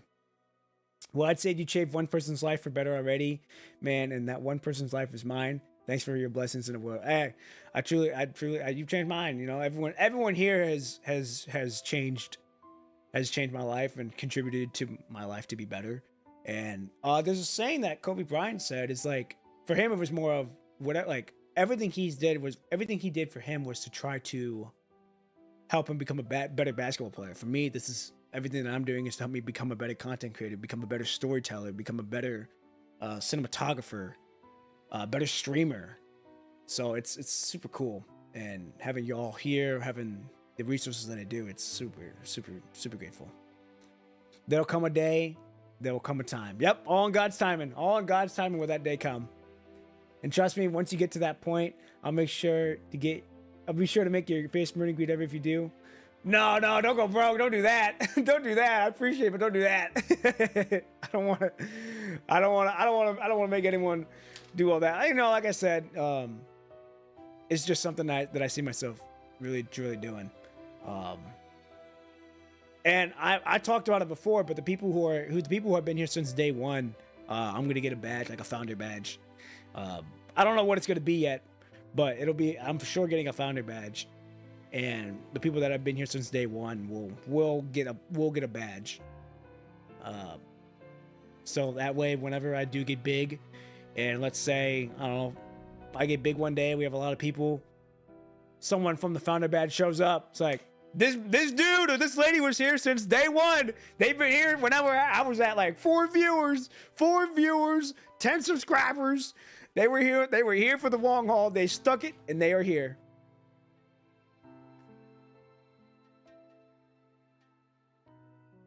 Hey, trust me, you ain't doing anything because I'm doing something, and that's final. Just make sure we all get there safe. You know what? And two, it's not about, and it's not about the destination. It's always about the journey. That's something that I had to learn. Was that the destination's cool, but it's the journey along the way. Smelling the roses every now and then, looking at the sky, enjoying the moment. So it's truly awesome. Deck Toys! Good morning, good evening, good afternoon, wherever you may be. How are you, Deck Toys? Hope you're doing well. Hope you're having a good weekend so far. You're just in time. We're starting the chapter, but we're talking about life. We're talking about goals, aspirations, and all that. The other thing too is if I can change someone's life, if I can make someone happy, if I can bring an emotion out for someone, be it in my shorts, my stream, my long form, if I can make someone feel an emotion, just an emotion, then I've done my job. I've done my job for the day. Yeah, I did it. I did it if that was the case. And I think there was something else I was meaning to talk about that. What was it? Bring the emotion out. I think that was all I needed then. Yeah, that was it. Yeah. So I just wanna make someone's day, make someone feel an emotion. If I can do that, then I've done my job for that day. So, anywho, man, I always do enjoy chopping it up with you all and break bread with you guys about it. I really do enjoy breaking bread with you guys and just talking about life, talking about our goals and aspirations. Oh, that's what it was. I want everyone else to chase what they're passionate about. I want everyone to chase what they love, what they want to do, and I said it before, like, content creation is not the end all be all for me, because I want to be a family. I want to have a family. I want to be a father. I want to give my ma the chance to be a grandma. And she already is a grandma, but I want her to be more of a grandma. Get my stepdad to be a grandpa. He's already a grandpa on top of that. I want to get my we're already aunts and uncles, but I want to bring them that too. Like, I want to give them something that they can know, like, boom, that's crazy. So, like I said, I want to be a family. I want to be a family man. I want to be a father. I want to have a house. I want to have a cat. So, content creation is not the end all be all, but if it can help get me to where I'm going, then it'll do it. Hey man, we're always gonna enjoy chatting with you, and never forget that, because no matter what, you'll always be an inspiration for many people out there. And that's the other thing. If I can be an inspiration to someone, if I can make someone know that their dreams are possible, you just got to work really hard for it.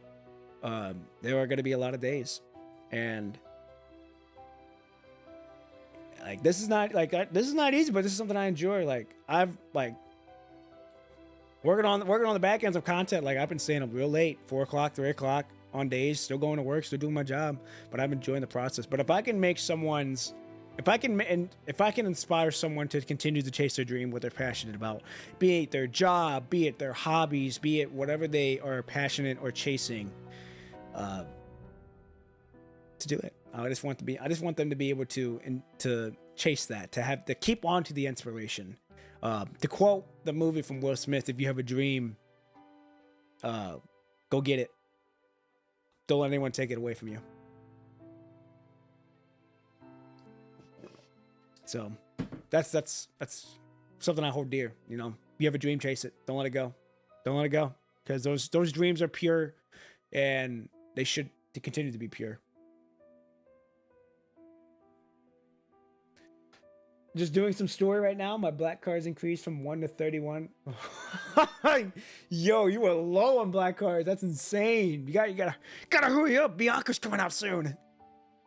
And yeah, no, I absolutely agree. I'm planning on a novel that I plan to write in the future, and playing all these games and talking with people like you has nothing but a step towards my future. Hey, I'm glad I'm able to do that. I'm glad I'm able to help inspire you. And that's the other thing too, is that when you play games like this, you do get inspired to, like, oh man, I can make a story like that. Because I think I remember Sharkface saying that he was doing a book on the side, and a couple other people doing the same thing. So it's really cool to see. Really cool to see. But all right, ladies and gentlemen, shall we continue on with the story? We're now learning. It was such a great, like I said, always great time chopping it up with y'all. Let's get back into the story now. Many writers here. I'm saying we do get a lot of writers here, but hey, that's awesome. It's really cool to see. On top of that, we got a lot of writers. On top of that, and I've got people in my Discord server that are also doing a lot of things on top of that. I think Inheritor is also drawing, and then there are a couple people that are also writing in the Discord server. So, all right, ladies and gentlemen, let's continue on here. We have learned more about this diary, and she's reading it right now. So here we go. Here we go. And we really have the rescue team to thank. Constantine Mine might be heartless, but they always make sure to call for rescuers when this happens. At least it's better than how things are in other places. At least we can scrape by here. In a place like this, we can't ask for much more. Only 2 boys got hurt trying to be heroes going too far in. Everyone else is fine. Cough. I'm surprised she wrote that. Or Minor A wrote that. The rescue worker saved me again. I just sigh. So grateful for both of them. I heard that before all this happened, a couple used to be an extreme sports enthusiast, off-road racetracking, rock climbing and stuff like that. I would still have been in my code monkey typing away at the computer if it weren't for this damn virus outbreak. Who would have thought I'd actually come down here to the mine? Minor A. She's getting saddened by reading this. The time down here in the mine was unbearable without my diary. I'm waiting for rescue, but something feels off this time. I heard some strange noises. I played dead, keeping my eyes shut tight and refusing to look at anything. I only opened my eyes and wrote all this down with the strange noises were gone. Nothing bad is gonna happen to me if I just keep my eyes and ears shut, right? Oh, that's tough.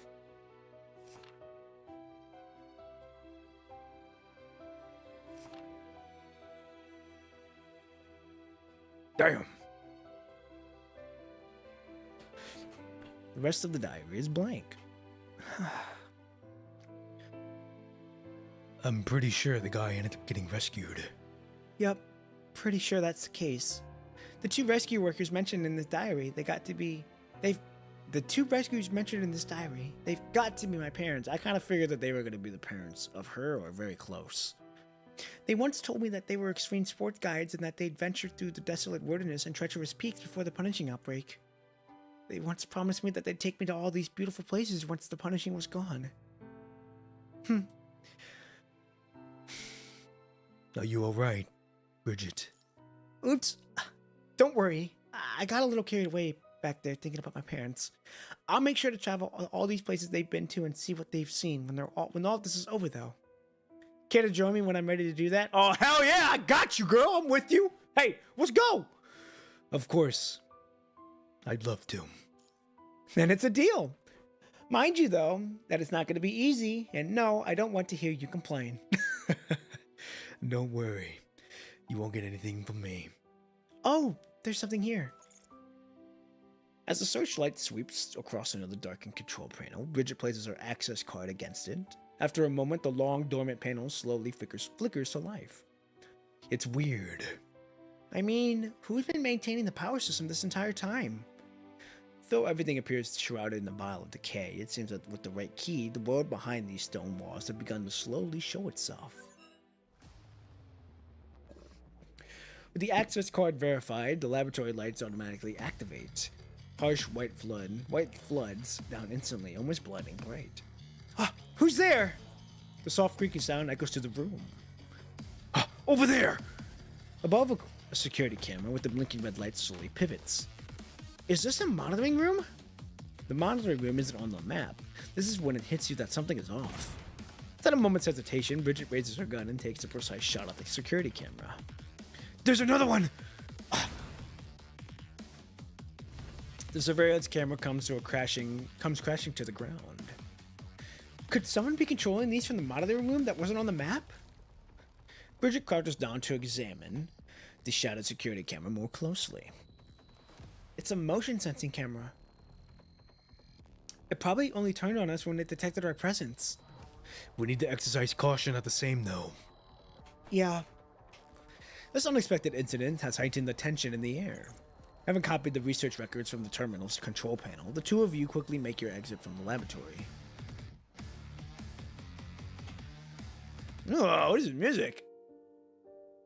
It feels much safer out here. Well, that's true.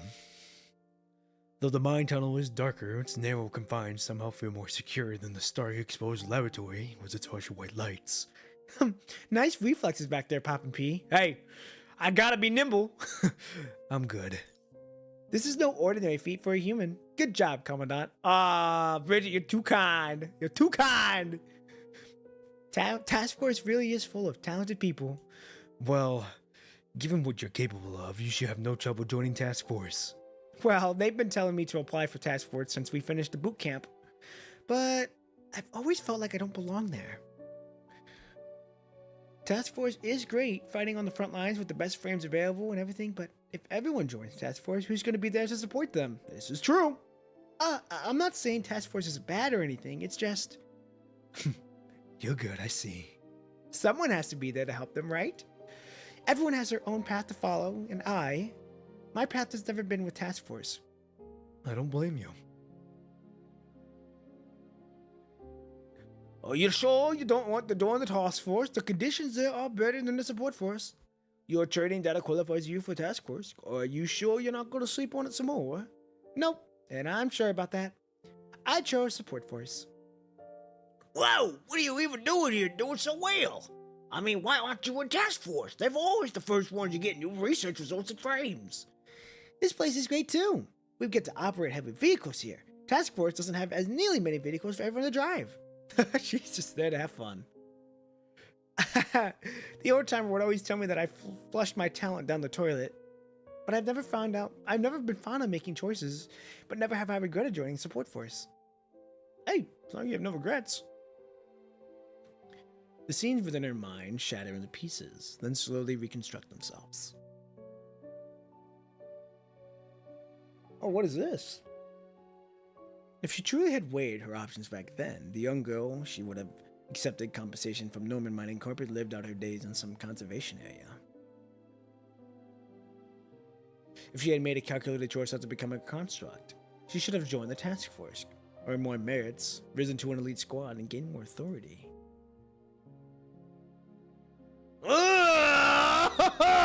This is a hard scene, yo! Damn! She has faced countless opportunities, yet she has never strayed from the path she set out to take. Not to toot my own horn, but I have indeed led support force to assist more task force operation and conservation areas than ever before. The numbers don't lie. Since Bridget joined support force, numerous squads that would have otherwise died have made it back to Babylonia safely, thanks to her timely assistance and dedication. I always thought that I was giving it my all, but... She lets out a deep, heavy sigh. Trojan, I never noticed anything wrong with her, and I've been thinking that maybe I'd have been able to help her had I been more attentive? Well, not necessarily. Based on Bridget's description of Trojan, she was likely a spy working for Cyrano until her mind was damaged, causing her memory loss. But with Trojan being who she was, God alone knows how she perceived Bridget's kindness when Bridget tried to be kind to her. You're right, she might think that I'm just there to spy on her. She is being very contradicting. She truly did help Rulin and me back then, and there was no way Rulin and I would have been improved as fast as we did without her guidance. For someone who was supposed to be a spy, it's weird how she's trying to draw all this attention to herself. Maybe those times were precious to her too. I wouldn't be so sure about that. I mean, Rulin and I were quite a handful, but it worked out fine in the end. A familiar smile graces her face. Trojan is still alive, and so am I. Some wrongs can still be right. With a smile and a shrug, Bridget walks forward. Come on, we've got a long road ahead of us. I'm on my way. What the hell? Oh, there's breathing. Uh-oh.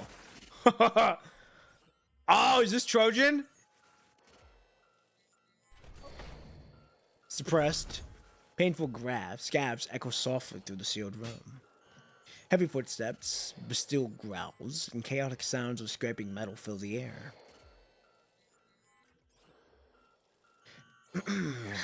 It seems we have a new guest.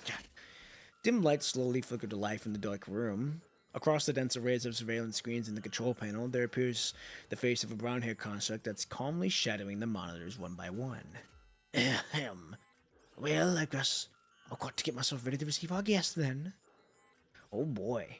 Someone's here. Don't know who, but someone's here. Alright, after this episode, I gotta get a water, and then we continue on. After thorough exploration, Bridget finally stops in front of a mining tunnel that shows less structural damage than the others. Is this the place? Yes, of course. She gently taps the rocks before her with a wrench and tilts her head to listen to the resonating sound.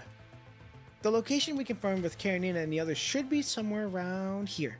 With proper instruments, I can't pinpoint the exact location. We'll start clearing the collapsed rocks from this position, and engineering force will be there to work with.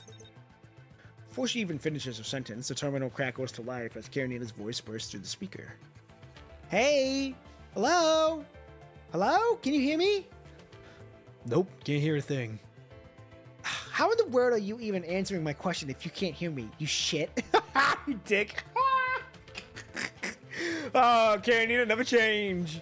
Never change. Anyway, I don't have time for this right now. Just make it back in one piece. Then you'll have hell to pay. Are you near the coordinates I calculated earlier? Yes, we're here. This section of mine has suffered minor cave-ins. We'll reinforce it from the inside for the collapse. You know what? Just out of curiosity for everybody here, who are your top 5 favorite characters so far? List two. One for constructs only, the other NPCs. Two lists. Oh, two lists. One for constructs and only, and the other for NPCs. Okay. Love you, dude. Karenina's one of my 5. All right, so here's how it goes. It goes for me. It goes Luna, because she got me in the PGR. And it goes Karenina.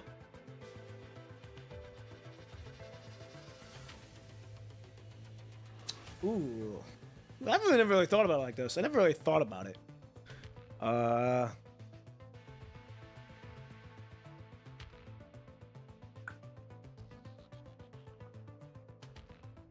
Ooh. I know what? I'll have to look. I'll have to really look.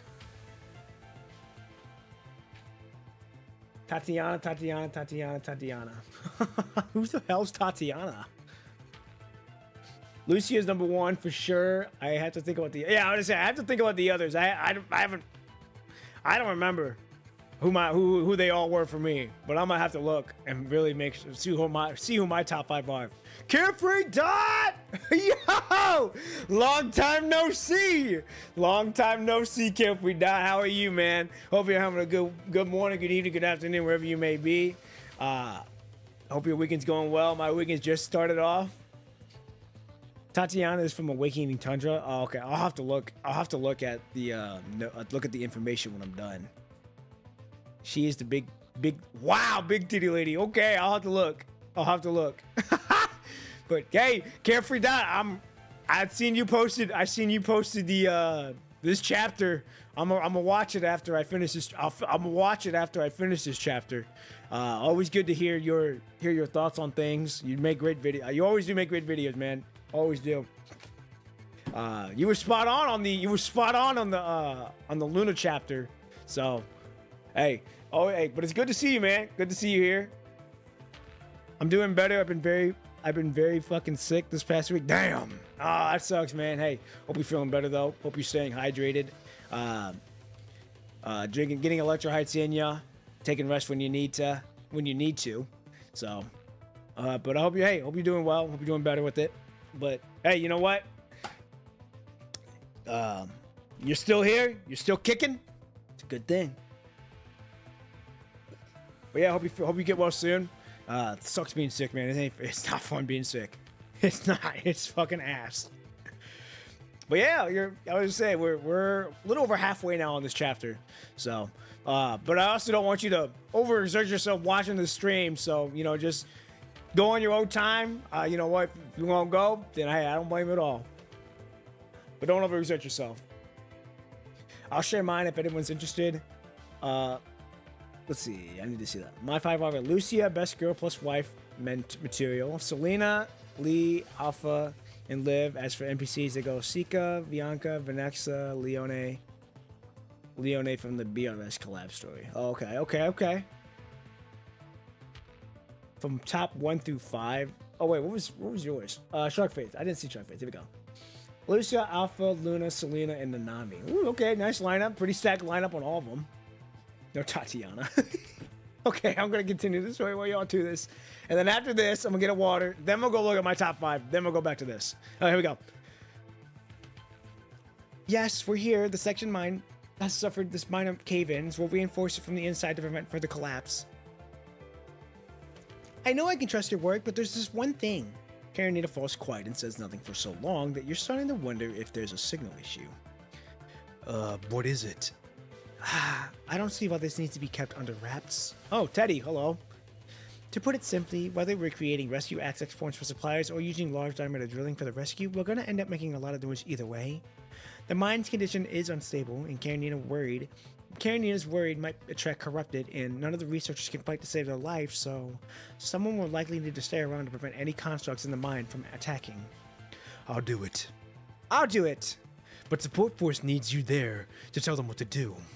There's no point arguing about this, Commandant. It's dangerous whether you lead or stay around. No one knows what's going to come popping out and when we open that collapsed mine shaft. That's why you and Lucia need to take point. If anything goes wrong, I'm sure your combat experience will lead everyone to safety. They can handle the reinforcement work without my supervision. That's why I'm clearly the better choice to guard the rear. Commandant. What the fuck? Lucia was with us this entire time? Okay. Lucia, how's everything there like? Lucia comes running from the other end of the mining tunnel. Oh, okay, never mind. She was not with us. She just came running to find us. Following an ambiguous signal. They know the layout of this place so well that I just couldn't catch up. I was just going around in circles when I ran into you guys. See? With that unidentified person, or whatever it is out there, we've got to make it our priority to keep the researchers safe. It makes more sense for our 2 strongest fighters to walk point. Very well. Done with your discussion? Well then, let me brief you on the rest of the rescue plan. Some minor disagreements seem to be happening on the other end of the communication line. Karenina mutters something under her breath before Teddy's voice comes through again.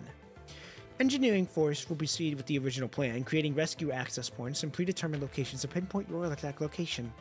Before that, the support force personnel on the inside needs to reinforce the mining tunnels around the planned locations to prevent any secondary collapses during the operation.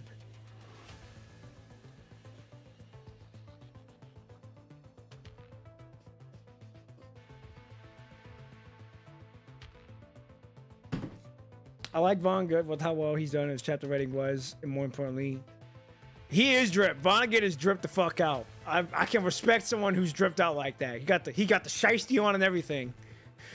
According to the reports, there seemed to be some operational elevator equipment in the mine. A soft tapping sound comes from the terminal screen.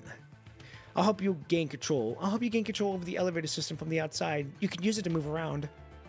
After that, Engineering Force will use the rescue access points to transport supplies, which is going to allow us to continue reinforcing the tunnels from the inside. Once we have the ground conditions confirmed, we'll begin the rescue operation using the large diameter drilling machine. Are you guys still listening? I'm listening. Yes, I'm listening. Support Force has brought reinforcement supplies. They'll prioritize reinforcing the areas where we plan to drill to prevent any further cave-ins. Very good. Alright, let's get the show on the road. And Karenina, don't even think about touching that large diameter drill. I've got my eye on you. Lucky. I'd love to try that drill too. Me too. Right? I bet it's such a unique feel to it. I'll definitely give it a try when I get the chance. Alright, let's finish marking the spots and head back.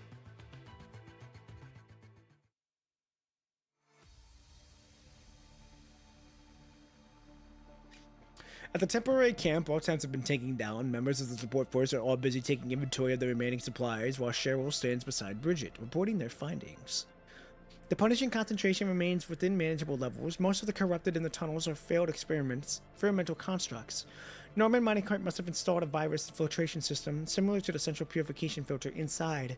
Once the mine's power supply is restored to stable levels, we can repair and restart the system. And the conclusion, reactivating the mine facility isn't going to be much of a challenge, boss. I'll compile everything into a report and send it back to Babylonia along with the exploitation maps. After that, we can... Bridget? Angie stands between the packed tent, looking as if she has something to say. Coming all the way here? You're not planning to assassinate me, are you? The odds aren't in your favor. Not when I'm wearing one of the first new frames the support force came up with. That's not what I meant. You're evacuating, aren't you? No one told me, but I can see everyone packing up. Yes, engineering force has prepared to evacuation plan. Lucia and the Grey Raven Commandant will assist you with your withdrawal. We haven't notified Norman researchers because I know support force doesn't trust us now. Aha! Bridget quietly acknowledges this observation.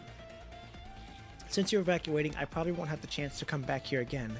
She drinks in the surroundings, trying to commit to every detail of memory.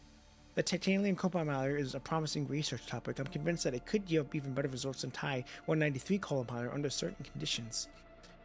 You have my apologies. Anyway, this piece of information is what I've been keeping as my last lifeline. She pulls out a paper map that shows a detailed layout of the underground mine, but this one reveals numerous facilities that don't appear on the Norman Minecart's map. Several non-existent laboratories, along with a non-existent monitoring room at the lowest level. Before I left, my professor handed me this map and wished me a safe journey. He told me that the monitoring room at the lowest level was the heart of the entire mine. He must have seen all this coming. Angie lets out a weird sigh and falls silent. I was hoping that you'd be able to uncover the research data on the coal miners when you're finished with what you came here to do. And continue to fill that void that can count with countless more lives. I'm sorry, I'm in no position to have an argument with you as far as things go. I used to believe that sacrifice was just a natural part of scientific progress. But she never stopped to think about what happened to those failed test subjects. Having witnessed countless power struggles within the laboratory, she understands that defeated factions face elimination. That's why, when she first entered the mine and saw the research bodies, she felt only surprise, not panic. But when she fled into the incubation chamber, she witnessed infected constructs throwing themselves at the doors, watched helplessly as lifeless, failed specimens were piled up before her eyes.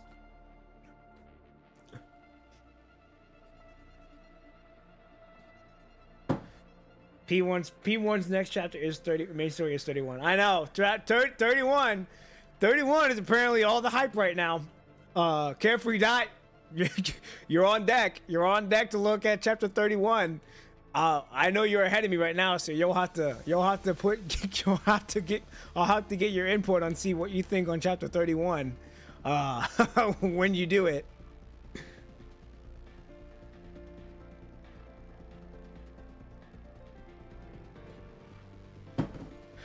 When she fled into the incubation chamber, she witnessed infected constructs throwing themselves at the doors, watched helplessly as lifeless failed specimens were piled up before her eyes. But I'll say this now. No technological advancement should ever come at a cost of human lives. Hey, appreciate it, Tier Carefree Dot.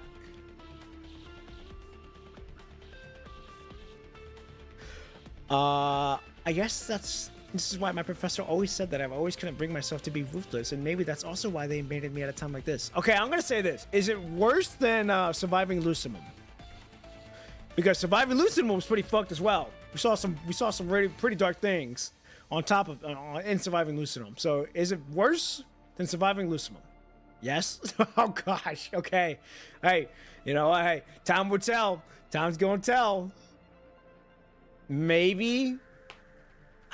Then I don't know then. Hey, see what I mean? You got people that are thinking, then you got people saying, yeah. I guess it depends.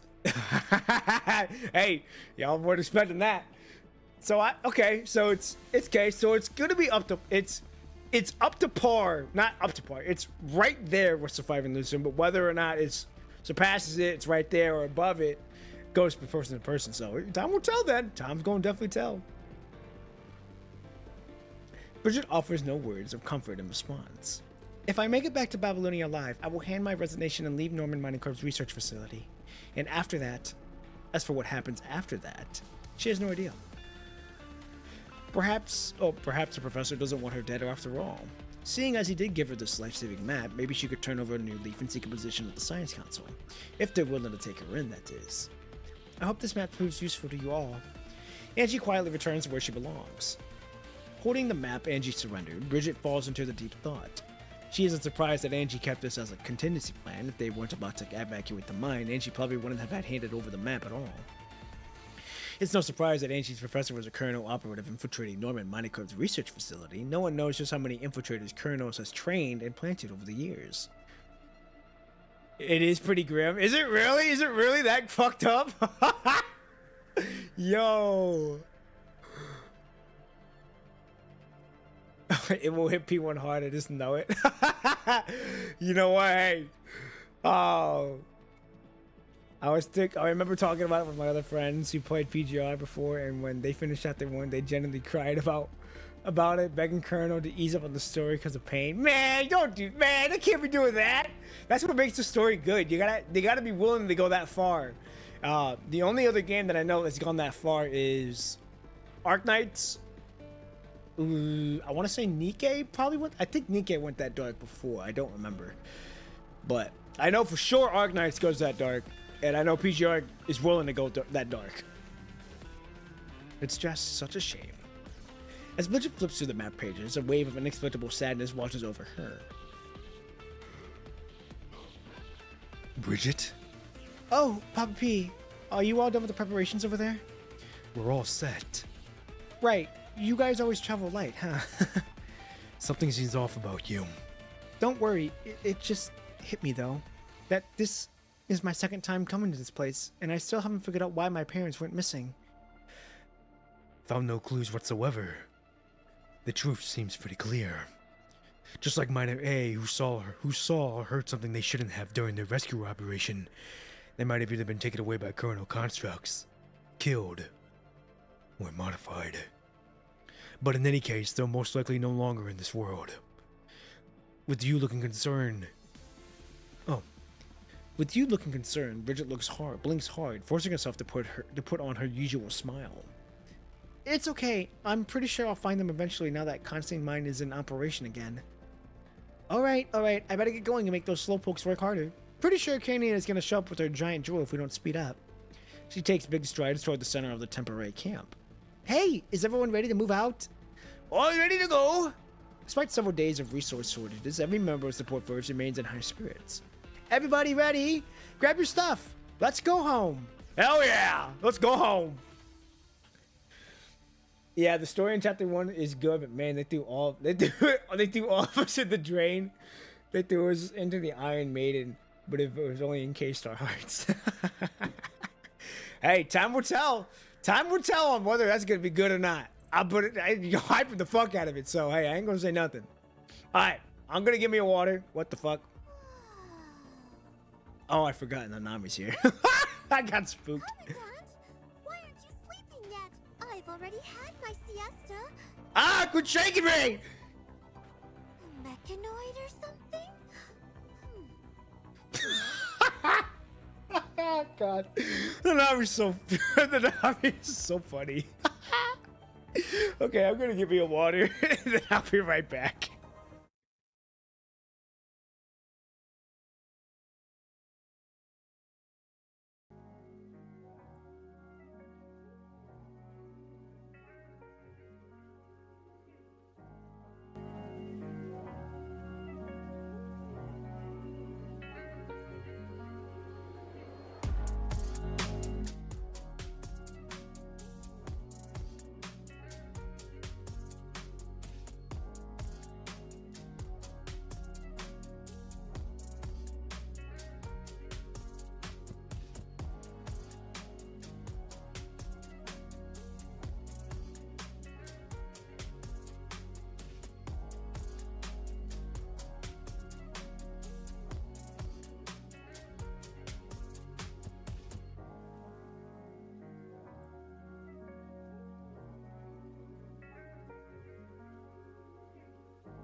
All right, ladies and gentlemen, I am back.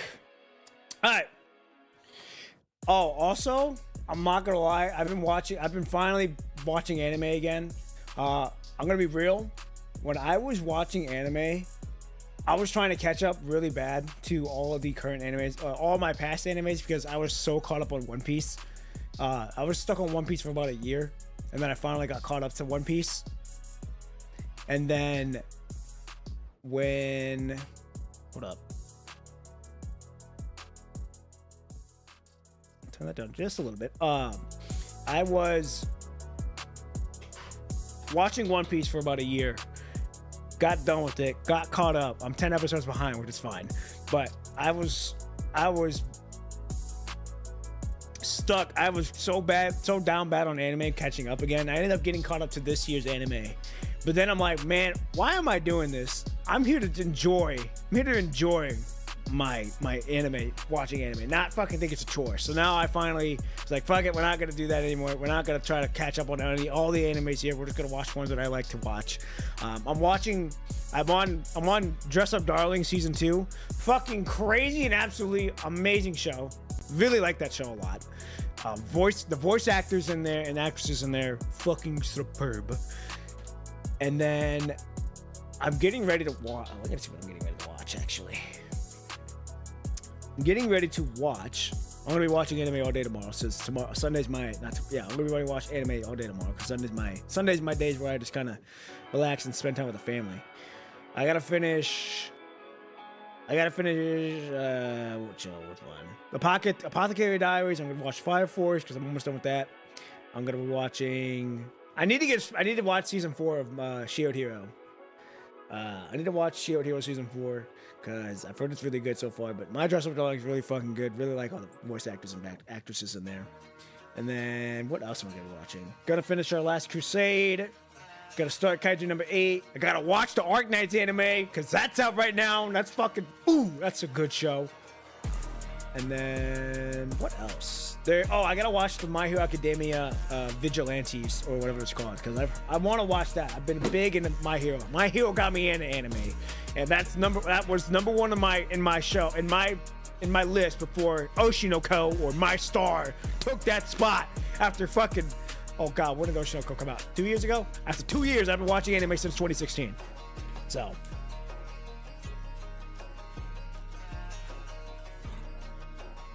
Only been kept up because occasionally looking at recaps. Yeah, I remember I was on YouTube just watching a video. I remember seeing my Dress Up the Darling video feed pop up. I'm like, oh yeah, we're gonna watch that shit. Hope to hear your voice, All Might.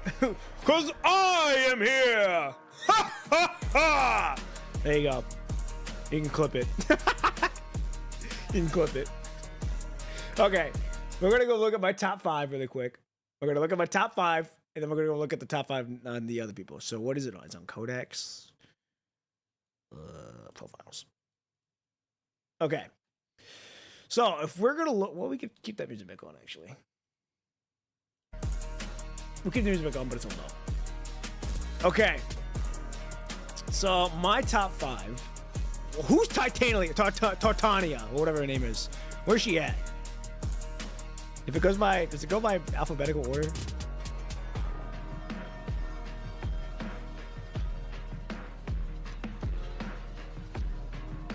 Does it go? It does go in alphabetical. Okay, cool. So, whoa. Dectors, who was yours? Tautalum? Tantalum? Titania.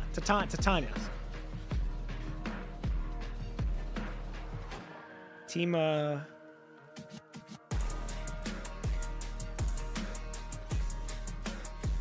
Oh, it's not even on here. What the fuck?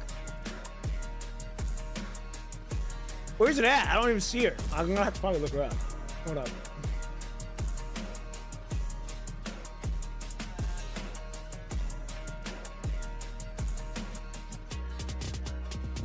Tanya. Okay, so Tanyan.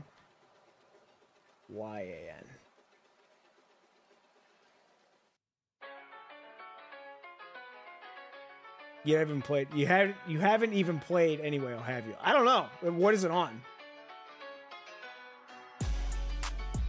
Tatayna. Tatayna. Oh, YNA.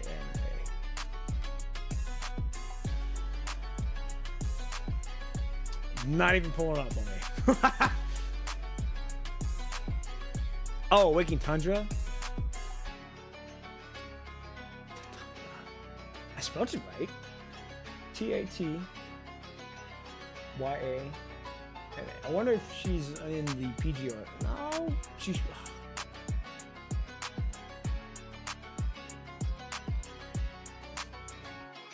She's not even pulling up on the feed, on the Google feed either. That's wild. Huh. Okay, well, I guess I can't look up on her. She's the main character in Waking Tundra. Am I just that goofed? Hold on. PGR, TATYYANA.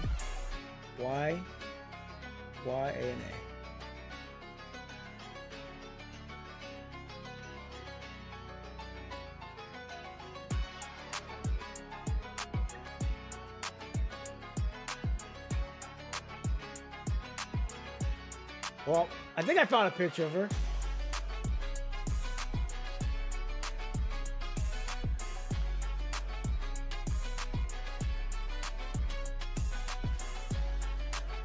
Is one of the activities in PGR? Well, here, let's do this then. Story replay. There are times. Wait, I'm not seeing it. I'll pull up. We'll do this. Literally nothing. I'm not seeing anything. The only thing that's showing me is like this is the only thing that I could. This is the only thing, the only picture I have of who she is. But I don't even know who it's. I don't even. I've never seen her.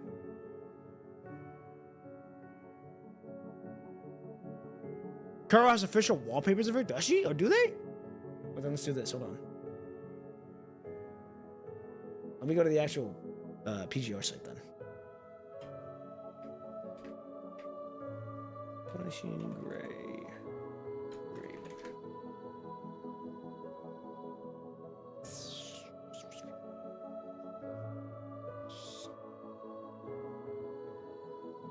God damn it. Let's do this.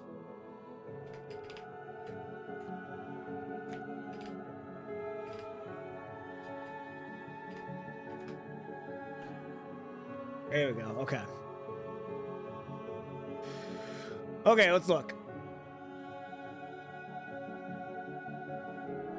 I wish I could show you. Wallpaper. Wallpapers.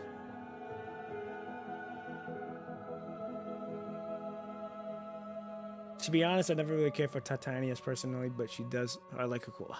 I can't see it. What the fuck? Well, I guess Vectors, you're gonna have to show me in Discord. You're gonna have to post a picture on Discord. That's really the only way that I think if I can see it. But okay, let's go back to my top 5. Let's go back to the top 5, and then we'll go back onto the story. Profiles. Okay, we're gonna do this actually. Battle, challenge, nope, resources. Nope, that wasn't resources, it was study. Yep, study class. Okay. If we're looking at, no, we're just gonna do this. I forget we can just do this because I know that they're,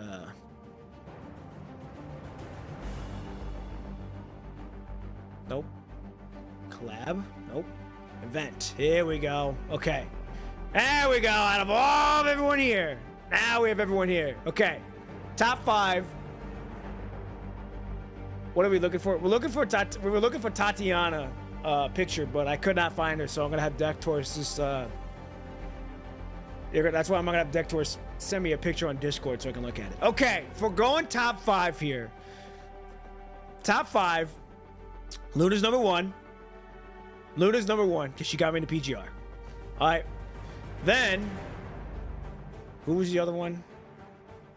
Carrie Nina was number 2. And then, let's see, who else?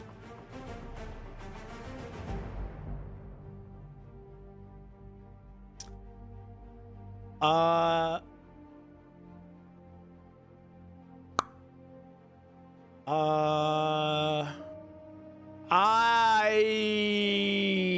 would say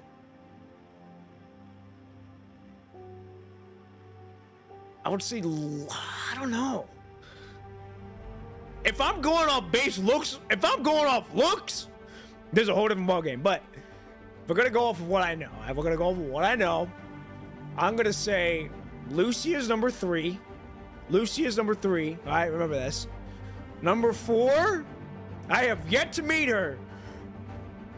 But I'm going off looks. I'm going Lilith as number 4.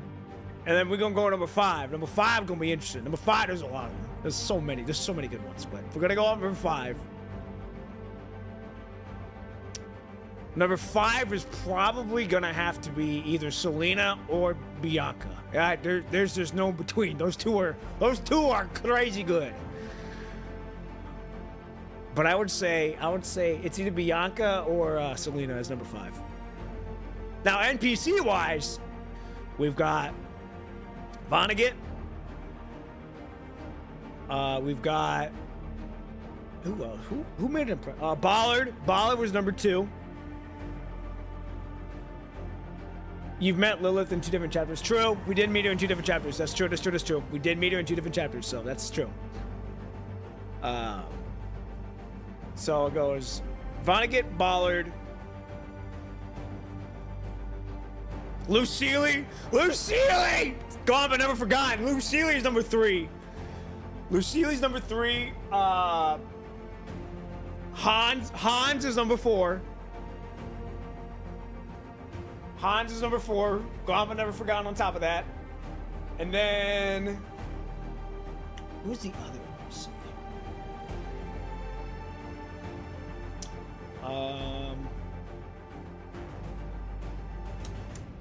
Who's number 5? No, so we got Vonnegut, Ballard, Lucille, Hans. Number 5. Who was number 5? Who was number 5?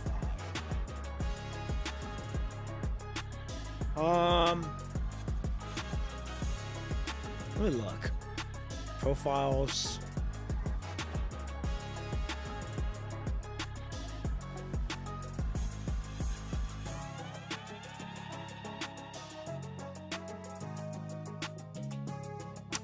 Oh, it's between Wells and Max. Max made an impression on me, and so did Wells. Yeah, so it's number 5 is between Max and Wells. Those are my top 5.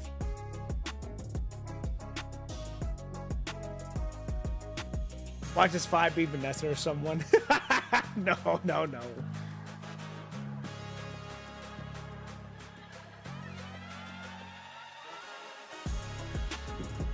Wait, who is Lucille?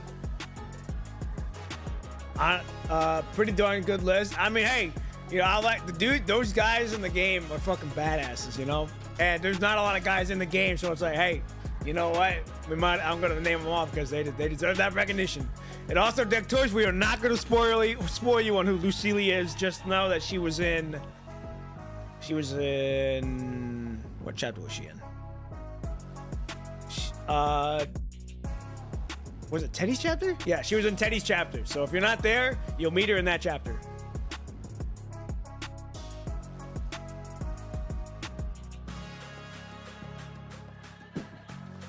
Colin's got to be top 5 NPC.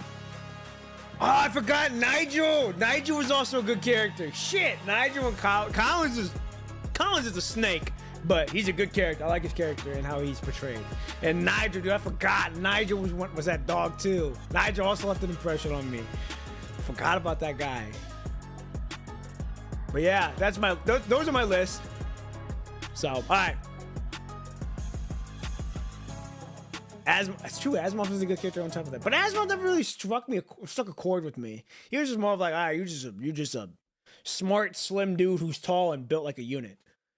From everyone's saying, he's just built like a unit. We have to respect Asimov? Yes, we do. That's very true. All right, ladies and gentlemen, we are going to continue on. Overlord Silica, Nimble. Yeah. Oh God, what chapter was she in, or an event story? Because she was in an event story where we had to fight her. And then she was like, wait, I'm not done fighting you guys. I forgot the chapter. Or event story. Forgot which one it was. Okay, here we go. Episode 16, Risky Situation. Oh, hold on.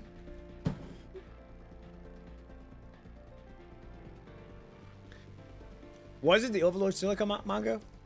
I thought you could read it. Hold on. I know you could read it. Was it story replay?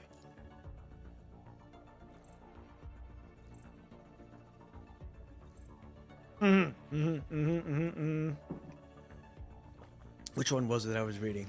Because I remember reading her. Reading her. Shit, which one was it? I was gonna say, there was also an in-game event where she was like the final boss, but I forgot which one she was in. I don't remember which one it was. Anyhow, okay. What are my thoughts on Vanessa? Vanessa is right there with Karenina, with Tsundere. But I also know she's got a warm heart. And I also know that she cares for Bamanata a lot because... Never mind, I'm not going to say that. Never mind, I'm not going to spoil because I know some people are not there. So we're not going to do that. We're not going to do that. We're not going to do that. Just know that Vanessa cares for someone very deeply. But... Vanessa, I like her a lot. Very interesting character because she always wants to put on her goody two shoes for us, even though she low-key has a crush on us. But at the same time, I also know she cares for the people. Not the cute tsundere. Yeah, she's not the cute tsundere. She's more the opposite tsundere. But she, everyone has their flavor of taste on how they enjoy it. She's got a unique flavor of taste, but you know what? It's all right. But it doesn't help that she was fucking mean to Liv, which fuck that. We don't do that. We ain't doing that to our girl. Kind of fucked that she did that, but you know what? Hey, it is what it is. She forgave her. We forgave her. Vanessa's moved on. It's in the back end now. Yeah, she has really good development. She had really good development in Bamanata's chapter. Really good development in her chapter. Really enjoyed that. Liv must be protected. She must be protected. Vanessa has no redemption. I mean, hey, I don't blame you. I don't blame you for thinking that. I don't blame you for thinking that. Liv is daughter material. It's still free to hate. Yeah. True. Liv is daughter material. She really is. She's also wifey material too at some points. But yeah, it was too crazy. But she does develop quite well. I was gonna say she developed really good in Bamanata's chapter. We have not seen her in a fat minute though.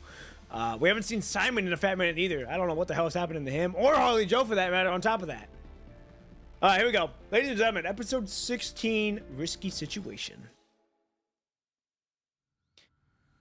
At last but not least, let me get over to our battle plan one more time. Engineering Force will help us activate any working elevators in the mine, while Lucia and Grave Raven Commandant lead everyone to the designated location. Once you reach your position, start reinforcing the mine tunnels immediately to prevent any cave-ins. Simon was awesome as well, I'd say. I like him a lot. I liked him. Good character. I think we saw him first debuted in Spiral? No. In the Pual Forest Park where they met twins, and then I met him again at the Copperfield Aquarium, and then after that didn't see him again. All right, heard ya. And what's your job here? I'll take a different route down and guard the rear to make sure no corrupted can get through to you. I'm coming with you. Oh, he got me into. All right. Just focus on reinforcing those time metals. Don't make it sound like I'm going on some suicide mission here. I'm more than qualified to be in the task force, in case you didn't know. Get going now. When I catch up to you all, I'll be inspecting your reinforcement work, so you better do it right.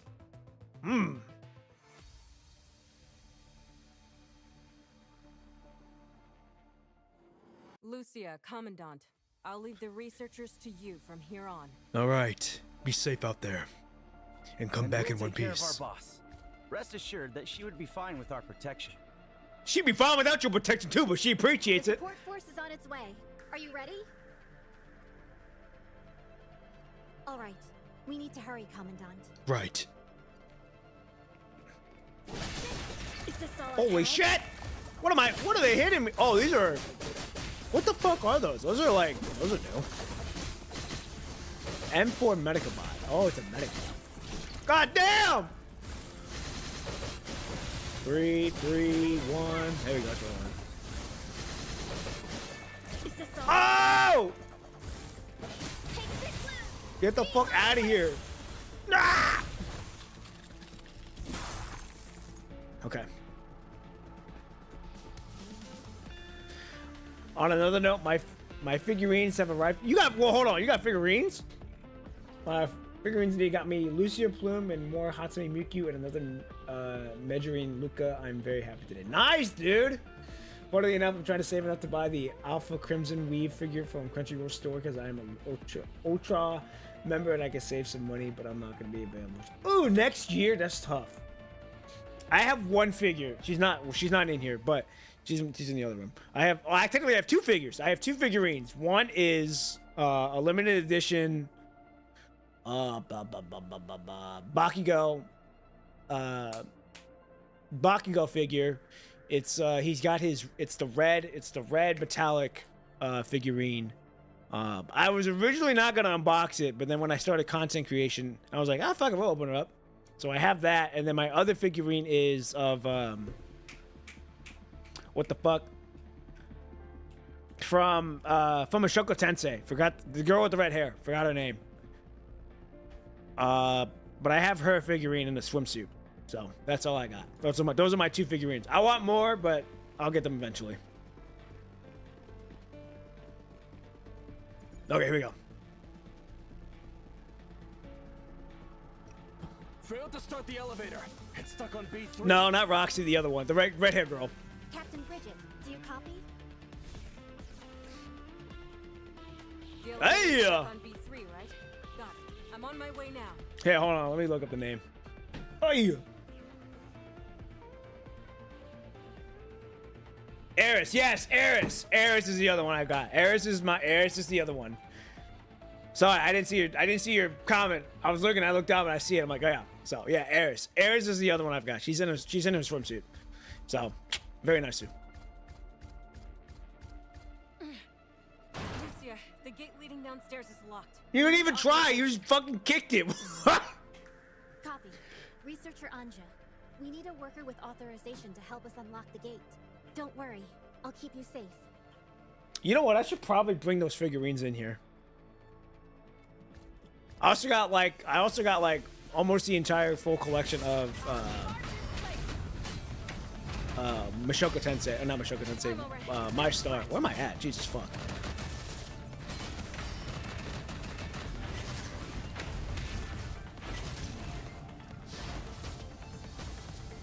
Dangerous ahead. Be careful.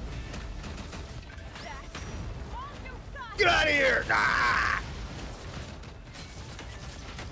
The gate is open now, Captain Bridget. I like how Lucia is calling her Copy captain. that. Thank you, Lucia. The gate is open. Let's go. Hell yeah.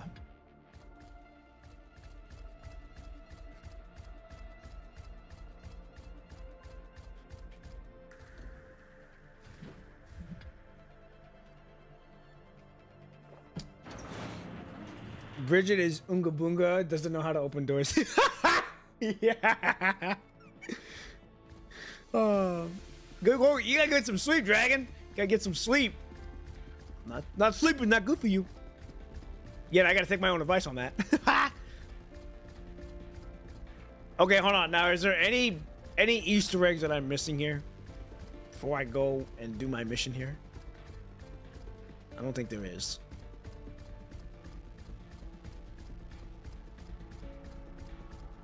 Alright, we're going down.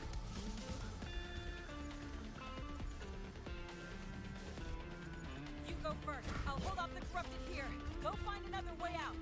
Turns out the track is blocked by corrupted. Blow him up. Guard this place. Ooh, that was cool. I'm already. Just Holy shit, what the hell is that? dangerous ahead. Be consistent. My final warning. Get out of here! Ah! Oh yeah, for those who do not know, I do not know how to use Bridget. This is new for me.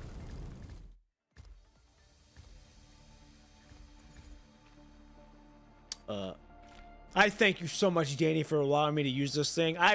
For those who do not know, I had to exit out my game multiple times in the very beginning stages of this while trying to figure out how the fuck I wanted to. Hold on, let me lock in really quick.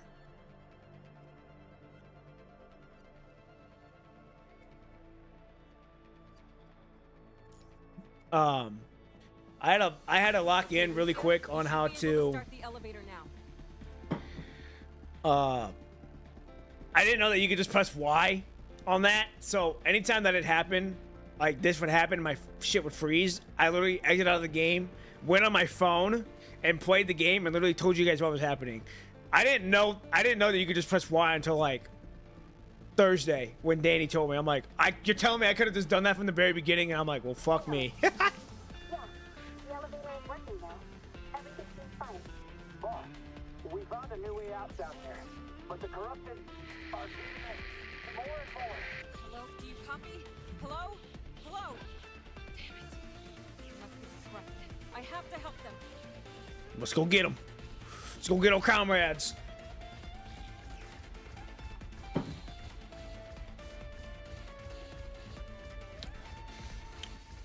Oh wait, Easter egg. Good God, I feel that feeling way too well. Dude, it was bad.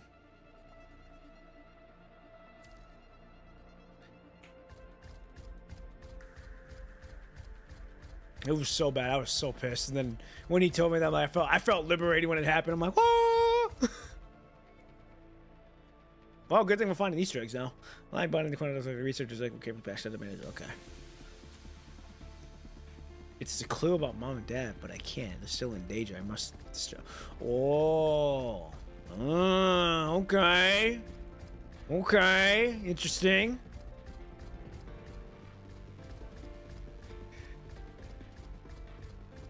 To the limit, it's a great host. It pumps you up when it drops. Is it this host or is it a different host? Oh, wow. Okay, hello.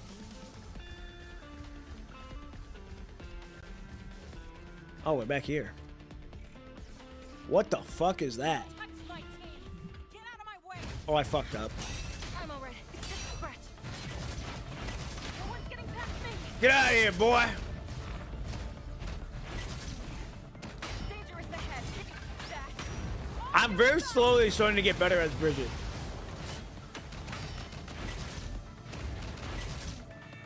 Dangerous ahead. Be careful. No one's getting past me. Ah! My final warning. Get out of here. I'm comboing up. No one's getting past me.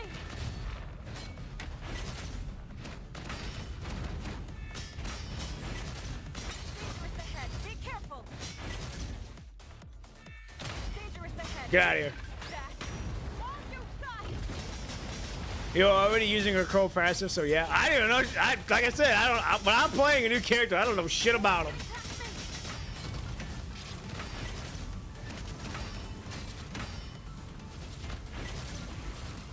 Dangerous ahead. Be careful. This is my final warning. Bah! Holy shit, you got a lot of health. Either that or I'm just really fucking weak. No one's getting past me. I'm already. It's just a scratch. Holy shit.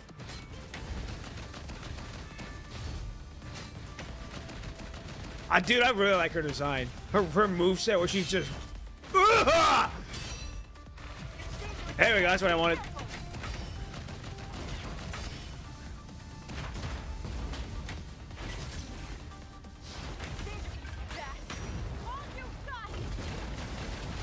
If enemy is fun, you can parry it. Dude, I was gonna say, it's got a lot of parries, it looks like. Be careful. Just a scratch. Dangerous ahead. Be careful. These guys aren't living up. Everyone move back. Leave them to me. Nice. Boss, more corrupted are coming in from behind the door. Oh, she don't give a fuck. She gonna knock them the fuck out. Hi! Get back. I don't want to hurt you. Oh, Trojan! What are you doing here? Man, why don't they just show her? God damn it! They should have. They should have made a character design to her. The mine lies in darkness, with only the weak red lights of malfunctioning machinery blinking in the gloom. That last hit seems to have damaged parts of Trojan's frame. Vital fluid leaks from her forearm and ankles and drips steadily onto the ground. Why didn't you go with them? Taking a step back, Bridget keeps her eyes weary fixed on Trojan.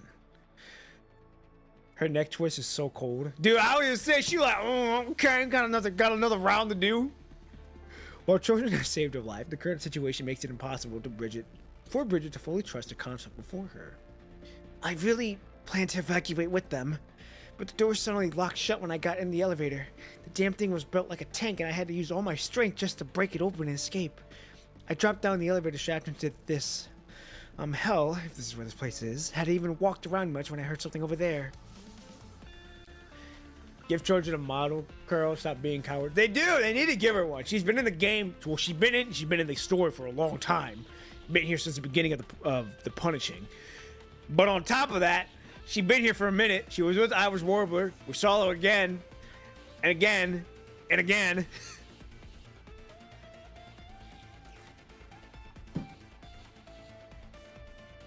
Trojan doesn't appear to be lying. If she were here on Colonel's orders to clean things up, she could have used any number to access cards to get through without ending up so. Just shelved. With the wounds wrapped in bandages in a rush, Trojan wears a look of irritation.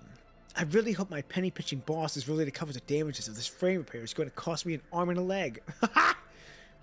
I should have never come down to this cursed place, but those memories really worth all this? Personal question, should I exchange Sky Shards from the exchange ticket shop, or should I exchange Wan Chi, Alicia, Lilith, CW Shards instead of Skyer? I don't have Skyer.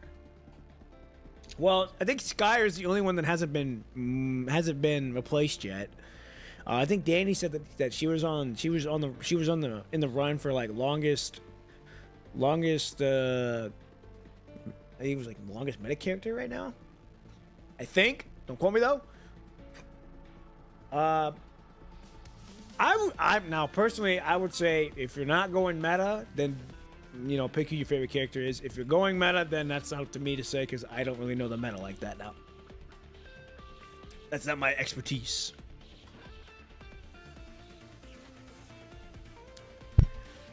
She's on the run for that. Yeah, I just want to say, yeah, she's on the run for it.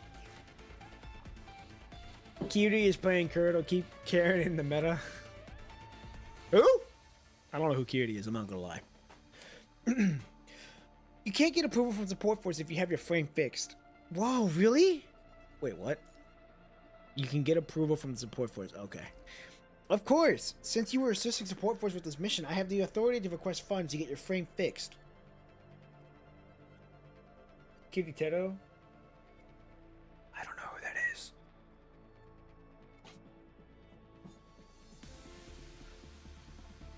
Either I'm just a dumb bag of rocks and I don't know who that is, or I'm a dumb bag of rocks and I don't know who that is. We already got that part. Well then, I guess I'm gonna go take you up on an offer then. That's fine. Trojan hand frees mid-bandaging as she turns to a suspicious gaze towards Bridget. You seem a little upset. A number one Karen set up a PGR contact rating. Oh, okay. Oh, didn't know that. I'll have to look her up. Look him or her up. Sorry. Sorry, I'm not very good at hiding my emotions. In that mine tunnel we just passed, I saw my parents' belongings. According to the rescue team's code of conduct, if anything happens to rescue workers, the responsibility party must issue an accident report. Dead or alive, I won't let them hide in the darkness forever. I will find the truth of what happened to my parents. I refuse to let them fade in the darkness without a trace. Ripples spread through Trojan's mind as hazy memories glint the shards of glass that reflect a blinding light. The truth? You remember now? Nope. Just some very fragmented memories, probably even more shattered than that of corrupted you just blasted apart. Ha! Some things are better left forgotten. You're probably right, but I'd rather remember. With no signs of corrupted in the vicinity, she allows herself to loosen up a little and lean against the corner of the wall for a rest. Nothing but more trouble. Maybe so, but what's life without its troubles? True. Some things I remember very clearly, like my only failure was during a rescue mission here, back when I was still a rookie. Though those memories are gone now, Trojan knows full well that Bridget's failed rescue mission was the very one that saved her life. I don't know what you're talking about. Really? Your medical rescue report doesn't specify who saved you? I honestly don't remember much about it. Norman's researchers already told me that because of the unique nature of my frame. The damage to my mind would be difficult to repair unless certain issues could be completely resolved. So up until now, I've only been able to remember a tiny fragment of my earlier memories. Oh, I'm sorry. It's alright. I don't really feel any regret about it. I mean, I have this vague feeling that I probably wasn't a very good person before I lost my memories. But from what I've seen, you've always been every bit of the model instructor. Ha, an instructor? Oh boy, never thought anyone would see me that way. Jordan raises a finger to her lips, signaling Bridget to be quiet, then presses her ear against the rock wall to feel the tremors. She seems to hear the sound of that person catching up to her. Oh boy, who's this person? It's not quite safe here yet. Let's keep moving forward. Oh, is she running from someone? Further ahead, on the map Angie gave you, you see that the general locations of the things match up with where they actually are, though a few marked labs are actually traps. We're at the bottom level of the mines now. The monitoring room is just up ahead. The monitoring room? It's a bit of a pine, but I think I could request the use of elevator in the monitoring room that goes straight down. A slight sting in her mind prevents her from pursuing the train of thought any further. To the monitoring room we go then. Those cunning bastards always leave a back door at the most critical area. That's most likely going to be the mine's core control room. Okay.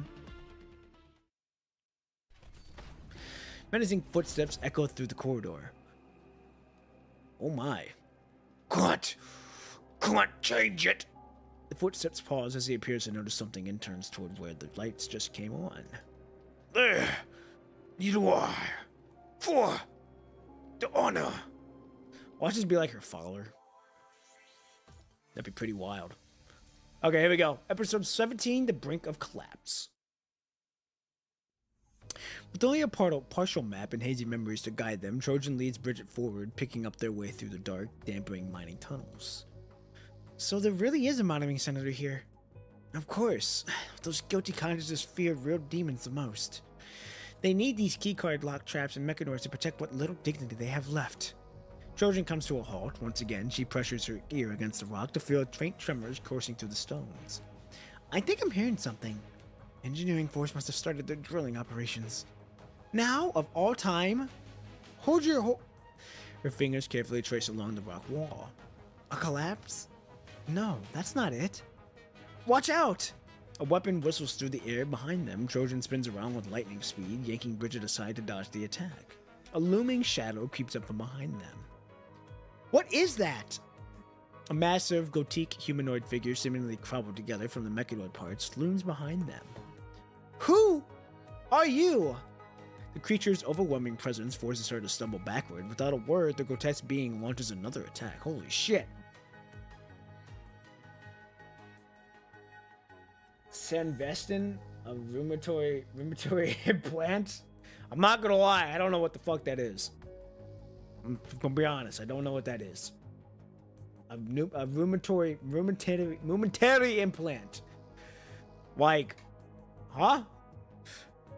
This must be the third faction you've been suspecting in the mind.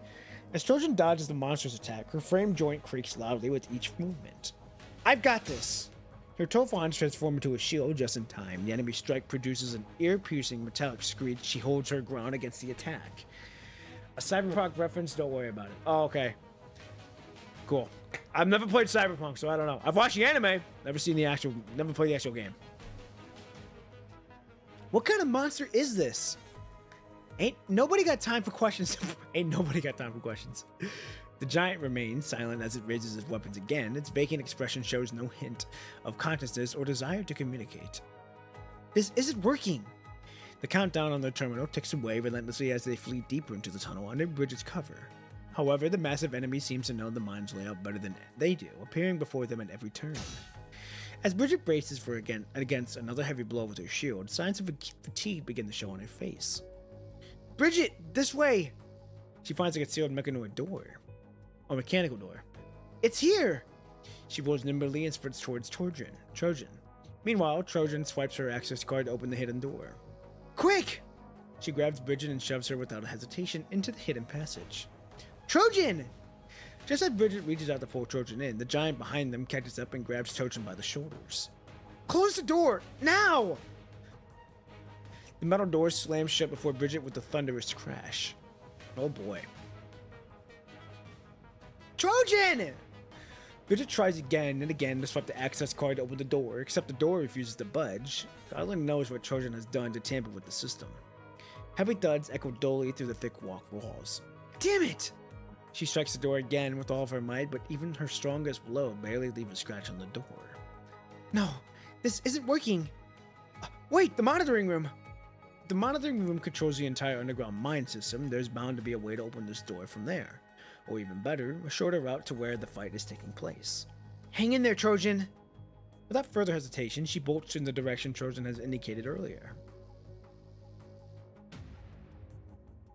Another thunderous blast echoes through the tunnel. A groan escapes through her clenched teeth. The construct looms overhead in the dark like a dark mountain, its terrifying mass bearing down with crushing pressure. Totally knew I made the right choice letting Bridget go. She snatches up her fallen weapon and gracefully leaps onto a nearby ledge. I never do good deeds like this. Babylonia should give me a humanitarian award for something. She saved me here once before, so I guess we're even now. She talks to herself, not caring whether this creature understands her or not. Let me be your companion in death here, since we're both creatures that once called this wasteland home. Despite Trojan's agility, the sheer size difference proves to be overwhelming. She stands no chance against this giant. Once again, her body slams violently against the wall. Trojan has never had her old frame, now creaking in protest, replaced. With her arms now immobilized, she can't even use the bandages Bridget gave her to patch up the vital fluid leaking from her wounds. That's the grandpa? That's the butler? That's crazy. That's the butler. Haha. Okay. He kind of reminds... Now, if we're talking about cyberpunk reference here, this would be like an Adam build. Just not the face. Garbled sounds emanate from the vocal module of the massive humanoid creature. Wondering why I didn't run away?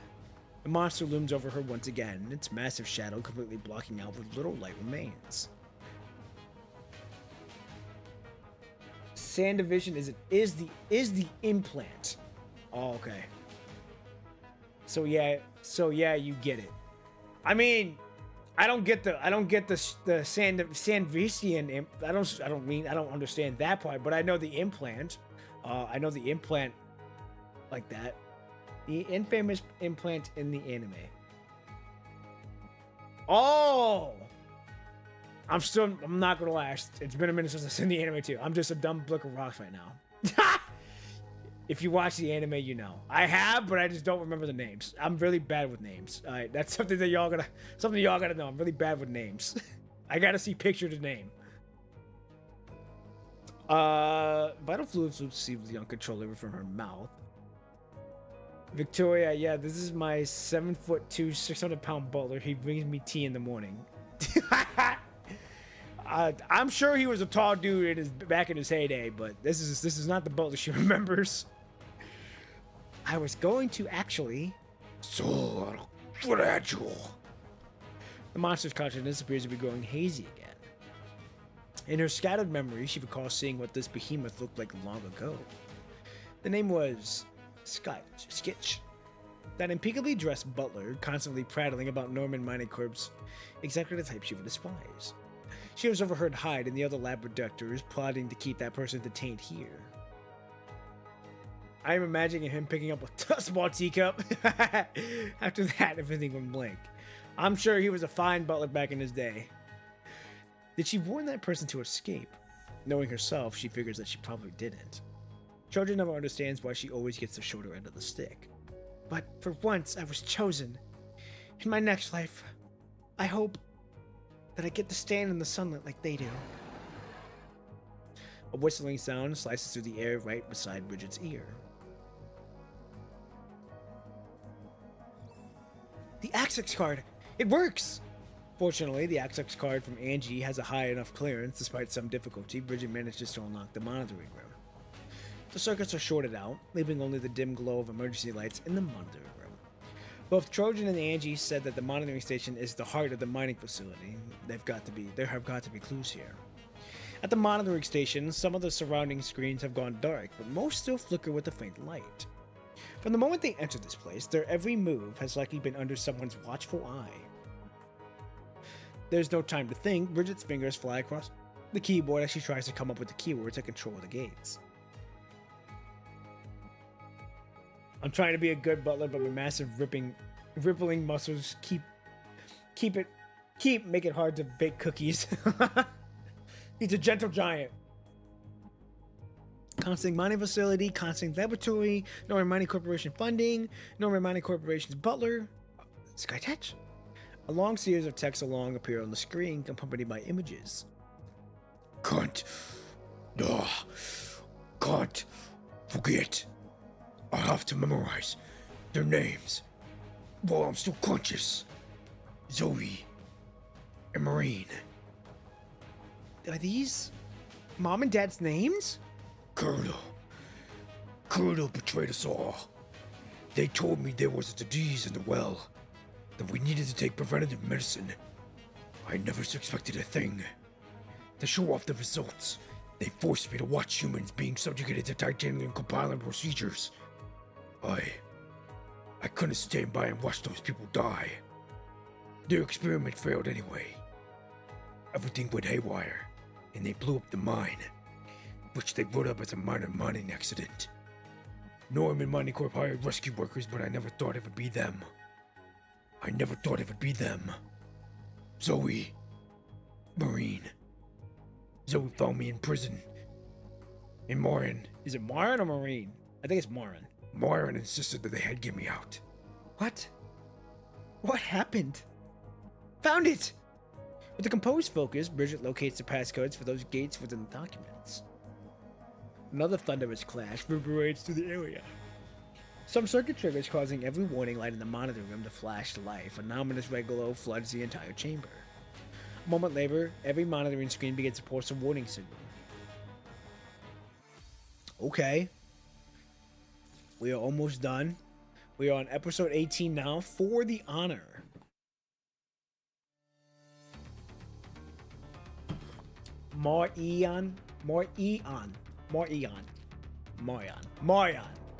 Morion. Good to know. Thank you, Carefree Dot.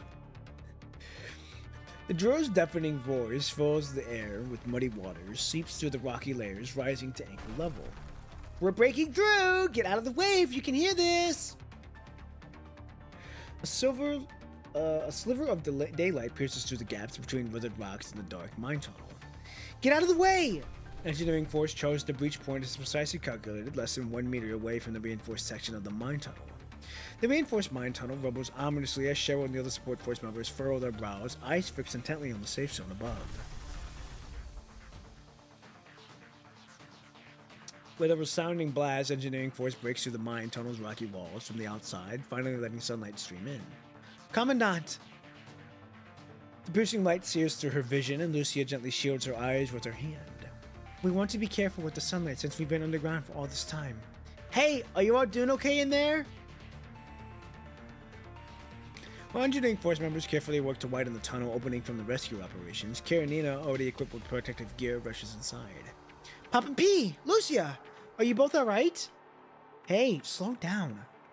Funny how it feels like we're always crawling through places like this in these days. With Karenina and Teddy's help, the trapped squad successfully makes it back to the surface. Has anyone messaged Bridget? On it! Teddy! As she coordinates the rescue effort, Karenina turns her head to call out. Already on it, except the reception seems a little unstable now. Alright, I'll handle things from here. Go ahead and get some rest. The girl leads the way to the temporary camp, hurrying forward. Her brows furrows the moment she lifts the tent flap. The Norman Mining Corp executive? Dressed in immaculately pressed suits, Norman Mining Corp's executive and their research division representatives sit in the middle of the temporary tent, carrying themselves with such formality as if they were in Babylonia's executive boardroom. Although the timing may be less than ideal, I must ask you to hear our request. After all, Norman Mining Corp cannot provide such extensive aid without some form of compensation. Rest assured, though, we won't be making any unreasonable demands. Norman Mining Corp is well aware that Babylonia is leading the operation. However, since Norman Mining Corp will be responsible for the maintenance and repairs once we reclaim the mining facility, I expect Babylonia to preserve as much of the facility's core's infrastructure as possible during your clearance operation and combat procedures. Even if the entire facility is swarming with corrupted, I'd apologize, but such matters fall outside the scope of our concerns. In our current situation, we lack the resources and manpower for equipment reconstruction. Therefore, cut to the chase and say what you really mean. Oh, wow, I'm surprised he's here. Let me explain the laboratory-related aspects from here on. Norman Mining Corp funded and built the laboratory within the mining facility, and we didn't manage to retrieve all the documents within the incident happened. We dispatched Angie, our laboratory head, as one of the assistant personnel. So, Where is she now? One of my objectives for this visit is to retrieve Angie ahead of the schedule. yeah, no. Babylonia has no right to detain my student. She witnessed certain events at the bottom of the mining facility. She's a key witness. She's just a researcher. What could she possibly testify about? I only mean to take her back to Babylonia early for recovery. Then why don't you give a damn what she's been through? Or did you know this is what happened all along? Professor? Having realized what's happening, the executive takes a step back, offers an awkward smile and apology, and leads the professor away from the tent. Those in the room can hear the arguing outside the room. This isn't what Victoria told us to do. She specifically asked us to keep the mine safe and keep it on. I'm making sure that there is no widespread destruction. This is a laboratory matter. It's none of your business. The curtains rustle as the professor enters again. Let me say this again. Babylonia has no authority to detain my student.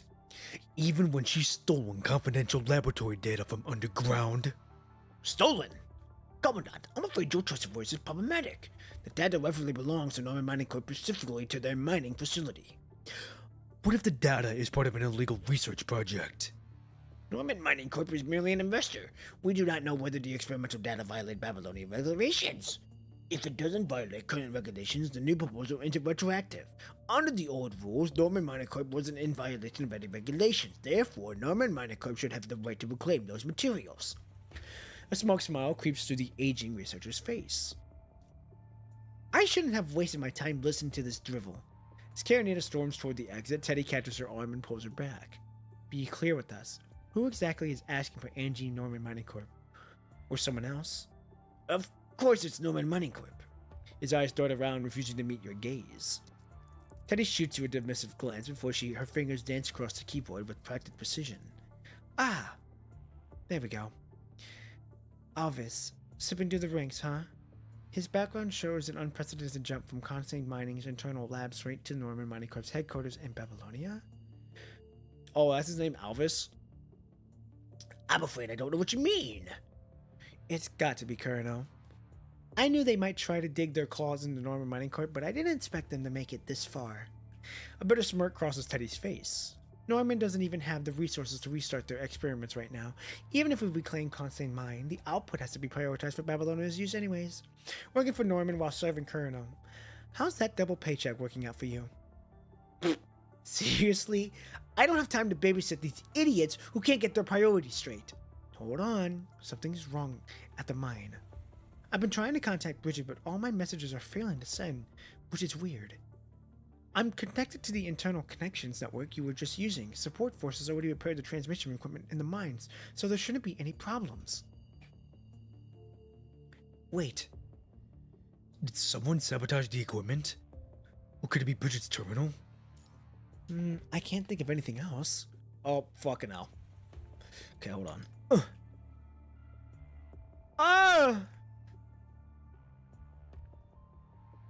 There we go.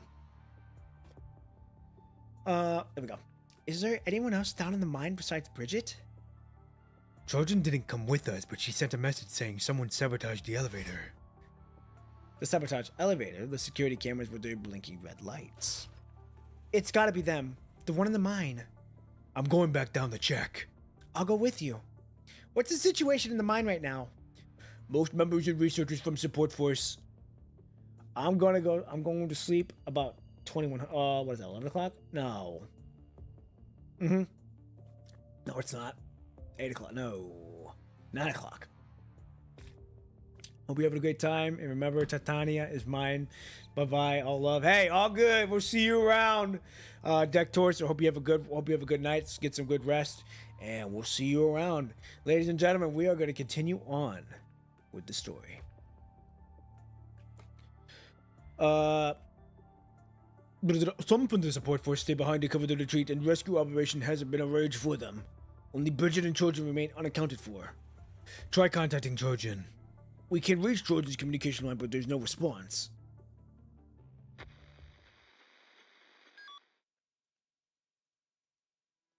The disconnection tone barely carries through the static-filled monitoring room, yet the construct, who calls himself Skitch, responds as if he heard it. With a hoarse voice, he opens his mouth to speak. You're wasting your time. I blocked all communication signals here to prevent myself from sending out anything. Anything that shouldn't be sent out. That is, in case I lose my mind. The secrets here should remain buried forever. Never underestimate humanity's short-sightedness and greed. The Norman family's honor. Damn it! Using the monitoring room's map, Bridget rushes back to where she got separated from Trojan. However, the main door appears to be damaged from the outside. Even with the passcode entered, the door only responds with a weak little click. Another forceful attempt to try open the door ends in failure. What's happening to Trojan now? And that thing outside? What in the world is it? Who are you really? Are you really just a butler from Norman Mining Corp? Why? Why are Mama Nan's names on the data? The response comes in the form of an even heavier impact against the door from outside. Are you really just a butler from Norman Mining Corp? If you really are Skitch, then why? Why are Zoe and Maureen's name in those records here? The impact against the door suddenly cease. The self-proclaimed Skitch is the supposed construct outside seems to have stopped moving. Zoe. Maureen. What exactly do you have to do with these two? Zoe and Maureen. They are my parents. While changing the subject, Bridget continues to pry open the gate from the side. Thanks to Sky's forcible meeting ramming earlier, the inner side of the gate seems to have loosened somewhat, making it possible for Bridget to work her way out. She would never leave Trojan out there alone. Zoe and Maureen are your parents. A hoarse whisper seeps through the gap as if emanating the depths of hell. Are you? Bridget. How do you know my name? As though startled, Bridget doesn't stop prying at the gate. Just a little more. With the thunderous crash, the gate collapses. Bridget, finally broken through, stands before Skitch. Who's that? Though confusion has clouded his logic circuit, Skitch raises his fist all the same when he senses the gate open. Yet he freezes the moment his eyes meet those of the brown-haired construct. She looks exactly like Maureen. Oh boy. Oh, we're gonna get some backstory now. Skitch, the baby's here. That's wonderful. Have you picked a name? Of course. Maureen decided to name her Bridget. When she's a bit older, she can go rock climbing and off-roading with us. You sure that's not too dangerous for the baby? Come on, you've never described off-roading as dangerous when you used to join us back in the day. We were young back then. Things are different now. But we're still damn young. What are you doing here, Skitch? Zoe! Maureen! What are the two of you? We've been living in Constantine all this time, handling the search and rescue operations around here. What's going on, Skitch? No time to explain. Quick, this way!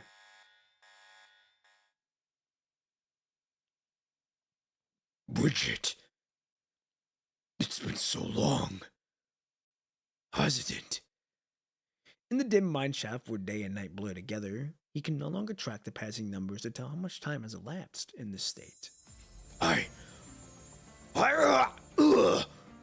Turbulent waves surge through his mind once more as the excruciating pain assaults his consciousness. Trojan! The moment she rushes in, she carefully keeps her distance from Skitch while making straight for Trojan to check on her injuries. The blue-haired construct lies slumped against the wall corner in visible critical condition. Only after using all of her emergency medical supplies does Bridget manage to barely stabilize Trojan's vital signals. What exactly happened to my parents? Did you see them in the mine? Having made sure Trojan's vital signs are now stable, Bridget hoists her onto her back, turns to face Skitch, and slowly backs away. Go! Get out of here! Suppressing his urge to destroy everything in sight, Skitch takes a step back to show he has no intention of attacking Bridget. The data from the monitoring room! Those videos you recorded! What's really going on here? I failed them. Colonel, the data. It must be destroyed. The hoarse voice cuts off abruptly, but Bridget has picked up some key words. Colonel? Go! Get out of here! Sharp waves begin to churn once more in his chaotic mind. While Bridget can't be certain what connection this contract has to her parents, seeing how severely wounded Trojan is, she knows that she can't risk putting her in more danger. Taking advantage of Skitch's distorted state, Bridget hoists Trojan onto her back and slips through the side path. As Skitch regains his composure, the memories of his dear friend slip away yet again. I have sworn to be loyal to the Norman Mining Corp and Norman facility for the family of the rest of my life. I cannot let these matters see the light of day. They would tarnish the Norman family's glory. DJ Cradle throwing heat. A strange sound escapes his throat and pupils grow clouded and unfocused. I need to destroy them. I really like that music, the bagpipes and then going straight to like DJ type beat. After taking a detour and getting out Skitch's sight, Bridget breaks into a sprint with Trojan on her back. Bridget is sure that the strange man has to have clues about her parents. They might have known each other, maybe even been friends long ago. In My Memory, is that the name, In My Memory? Or is it DJ Cradle throwing heat? Oh. Trojan, how are you feeling? Bridget leans down to check on Trojan, but she only responds with murmurs. Wow, she is out cold. Stable vital signs? Guess there's no immediate danger. For some reason, that strange man seemed to hold back when attacking Trojan. Bridget knows that she wouldn't have stood a chance against him in this old frame she's now in. Yeah, the name is DJ Cradle Throwing Heat. Oh, I'm like, wait, really? Had me boof for a minute. With the tunnel blocked and the elevator out of service, there's almost no way out. All she can do now is find a secure spot and keep Trojan safe. Alright, should be safe here. After placing Trojan in the previously reinforced section of the tunnel, Bridget dusts off her hands and leaves clear markers outside the tunnel. It's all up to Bridget now. In the gibberish coming out of the man's mouth, Bridget caught Curno and data. That monitoring room might hold other secrets, more evidence that could prove Colonel's illegal experiments down here in this mine. He seems intent on destroying the data, but Bridget knows that she can't let that happen. The data doesn't just hold clues to her parents' whereabouts, it's also the telltale evidence of how countless souls vanished into the abyss without leaving a trace. Hyde's research group alone documented a bunch of innocent test subjects, including Trojan, while others. Bridget reorganizes her gear and weapons and adjusts Trojan's terminal to receive communication signals at maximum range. Alright, this should work. Poppin' P will definitely find us. She has to retrieve the data before the suspicious beings completely destroy the evidence. She isn't going to let them vanish without a trace. When we meet again, I hope we can still share a beer like alcohol-flavored electrolyte together. She turns and ventures back into the darkened mine shaft. Oh, she gonna fight them. She gonna fight. She gonna get ready to fight. Okay, I'm gonna read this real quick. Teddy Victim is the real name. Is it really? Teddy Victim? That's a fucking wild name to have for a song. I totally forgot there was a gacha game called Black Beacon made by a co-worker who worked on the Punishing Raven and Waves, but the game didn't do so well. But I think it's still getting updates. Oh, nice. Well, that's cool. That's pretty cool. Zago, hello. Good morning, good evening, good afternoon, wherever you may be. Hope you're having a good one so far. I'm going to be right back because I got to use the restroom out of the wild zoo and get another water, so I will be right back.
Okay, I'm back.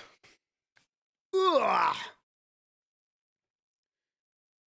All right, let us continue on with this story. We've got what, 3 more chapters? 29, 20.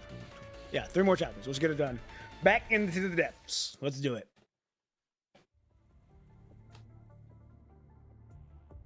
A rhythmic buzzing pierces through Trojan's hazy consciousness as she instinctively tries to move. Pain surges through her body. With a hoarse groan, Trojan fights through the pain, her arm itching desperately toward the terminal that Bridget left within arm's reach. With a soft chime, the terminal connects. Trojan? Bridget! Trojan! Help! Help! Save your strength. We're trying to pinpoint your location. Help her! Save who? Bridget? Following those 2 faint mumbled words, the terminal falls completely silent. Hello? Trojan! Trojan! Shit! You instinctively call out the terminal twice more. There's no response. We gotta go now. I'm ready, Commandant. Hold up, we're coming with you. Teddy, where are you?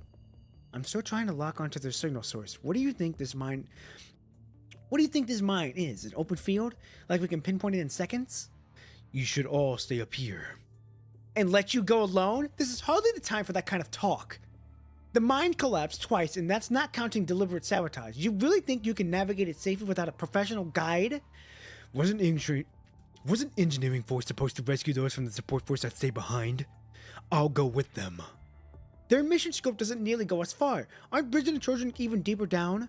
Engineering force has its protocols. In situations like this, they can only conduct rescue operations at the upper level. Going any deeper would be reckless. I won't let my people take any such unnecessary risk.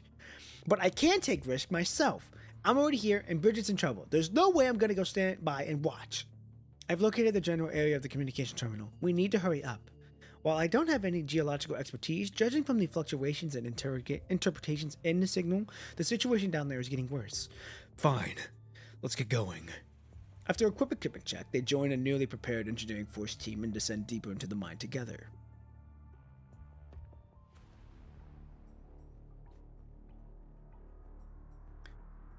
Blades flash through the air as their shield slices through the corrupted, revealing a construct lying beneath it. Ooh. Over here! Before Kieran can speak, 2 team members are already jogging over. They kneel down as they have countless times before and begin treating the fallen constructs with practical efficiency. Penetrating wound in the abdomen, vital signals are poor, but we still got hope here. You handle the wound. Use kit 3 for first aid. I'll secure the frame. Captain, we're pulling back now. Fall back. I'll alert the other squad members on your way back. Search only at this depth. Following standard time limits, do not proceed any further. 2 members nod in acknowledgement and disappear around the corner, carrying the injured person. It's just the 2 of us now. Teddy, where's the signal coming from? Which way should we go? Not sure. Teddy remains hunched over her keyboard, and all the while looking up from her keyboard as her fingers fly across the keys. What? Look, I don't know which way to go. Sure, I hacked into the mine's manufacturer system, but the cave-ins and battles have wreaked too much damage, and the data is all scrambled now. I can only pinpoint the general direction. Can't tell you exactly how to get there. It's not like I'm an architect in this place. Besides, even if the actual artifacts showed up right now, they probably wouldn't know how to get through either. With an aspirated sigh, Teddy finally looks up and points to the side wall. It's down this way, but what you plan to smash open with a path with that hammer? Hey, Lucia, do you remember how we got up here in the first place? I remember, but it doesn't really matter. Like Teddy said, most of these tunnels are either buried or altered now. The few remaining official paths might be blocked by equipment, and Colonel has to sell access permissions for those lower levels. And don't forget, we've already hit 2 dead ends just now. What? Let's head down first. We'll try to figure out the right path once we've gone deep enough. Looks like this is our only option for now. It is indeed true.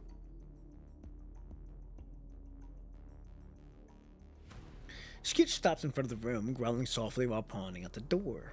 Money. What was it again? Oh, right. Monitoring room. That's what it's called. Could this be the place? The gentle giant suddenly exerts its strength, causing the metal door to groan and warp under the tremendous force. Skitch enters the room, finding the scene both familiar and foreign to his memories. For a moment, he loses focus as his perceptive wavers, while memories and reality blur together in his mind. As a monitor-like device catches Skitch's eye, and demeanor shifts to one of certainty, as if he's finally found what he's looking for. Skitch clenches his fists and suddenly lashes out of the device with explosive force. Ah, that's right. This is the monitoring room. All your evidence. And I'm not leaving any traces. Norman is clean. It's just Colonel that's filthy. You. And you too. As Skitch grows and wreaks havoc in the room, a figure briefly flashes past the doorway. Bridget glances at the storage room sign on the door, then carefully peeks inside to check on Skitch. Ah!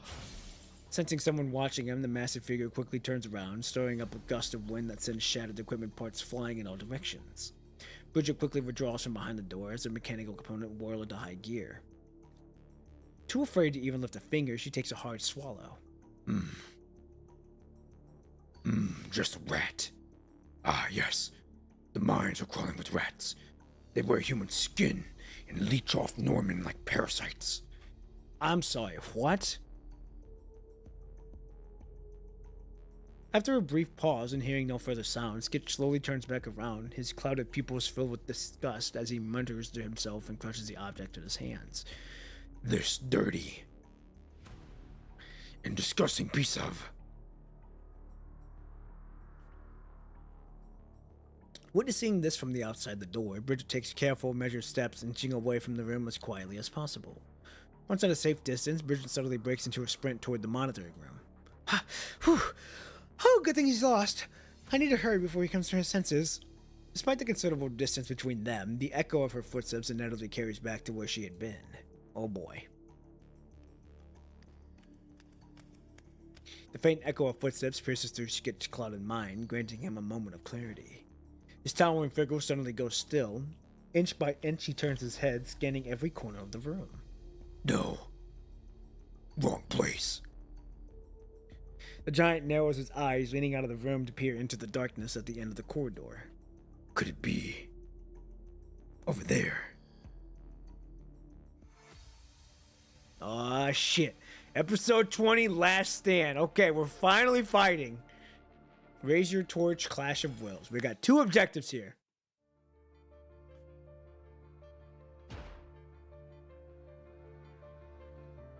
Bridget charges back into the room and drops into the chair with a clang. She wastes no time booting up the monitoring system. She taps on the keyboard while frantically patting herself down. External drive. External drive. Ah, there we go. Hurry. Faster, gotta finish this before he comes back. As the boot animation finishes, Bridget plugs her portable storage device into the port. System drive. Surveillance footage. Select all. Cut. As the progress bar appears, Bridget's tension begins to ease, casually brushing her lips with one hand. Now she has the luxury of time to click through the files to examine them one by one. Experimental project. Test subjects. Number of subjects. What is all of this? As frames of footage flash before her eyes, Bridget maintains a composed expression, yet her nerves, swallowing an increasingly rapid finger tapping away, betray her growing anxiety. Then, her typing comes to an abrupt halt as Bridget sees a familiar figure on the screen. Dad? Mom? She leans forward, her lips trembling softly as she speeds up her operations and pulls up all the files related to the footage in rapid succession. Zoe? Men? Rescue workers? Time of entry? Personal data? Disposable instructions? Wait, disposable instructions? Her hovering finger trembles for a moment before firmly pressing continue. A harsh red seal flashes across the screen, staring into her vision. Vital signs absent. Results verified. Signority. Just as Bridget tries to make out the last few words, a window suddenly pops up on the screen. Error access classified. Information detected. Process terminated. Provide administrator key to perform physical authentication to restart the process. What's this? Wait, what? I don't want to say this. Eek! Whoa. The sudden noise strikes Bridget as already taut nervous, making her jolt in that instant the display screen before her goes dark. A sudden realization hits Bridget. With bated breath, she slowly turns around. The display screen flickers several times before gradually illuminating to reveal a face, identical to that of the person standing before her. Found you, Bridget. Skitch now appears to be struggling to maintain his consciousness. You shouldn't be here. She turned into Lamia for a second there. Yeah, I mean, yeah. Yeah. But I mean, I think anyone would be in that moment of like, holy shit, what the fuck's happening here? It's like a Five Nights at Freddy jump scare. Oh fuck, are we actually fighting now?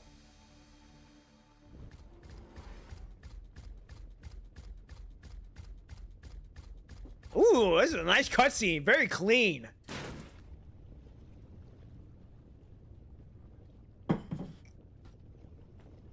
Eek is really Lamia's signature. Yeah. Ooh. Oh my, what is that?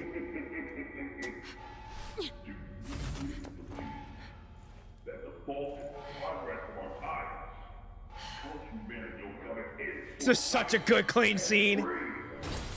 Oh my. Damn! Oh! Okay! Because there are always people who that the same tragedy keeps occurring. This is a built unit, fucking butler.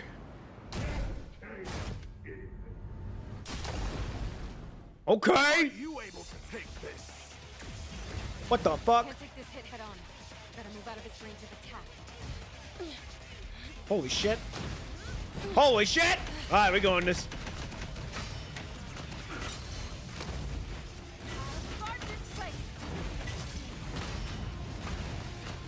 This hit.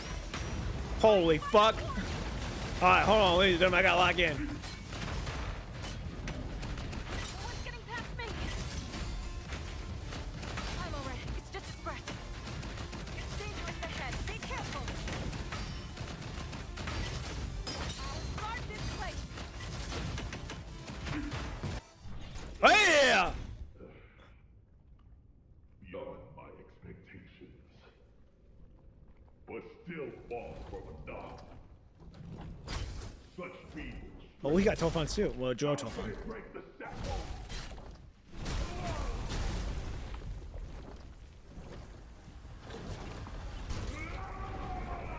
Oh, okay.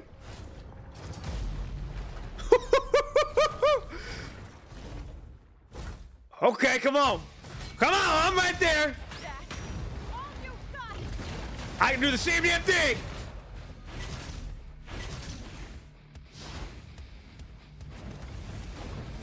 No one's getting past me. I'm alright. It's just a scratch. Oh. Ooh, what is this music? Dangerous ahead. Be careful. No one's getting past me.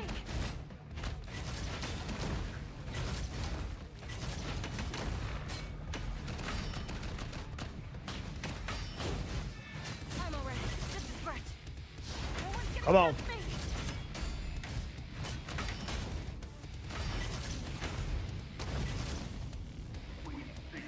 What the fuck? What the fuck? Oh! Holy shit! It's dangerous ahead. This is a crazy boss fight. I'm alright. It's just a scratch. What is this song? This song's crazy right now.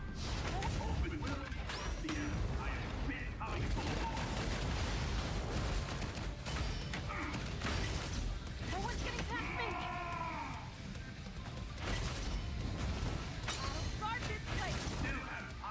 Oh my goodness! We got grabbed. Dangerous ahead. Be careful. This hit. Holy shit, dude.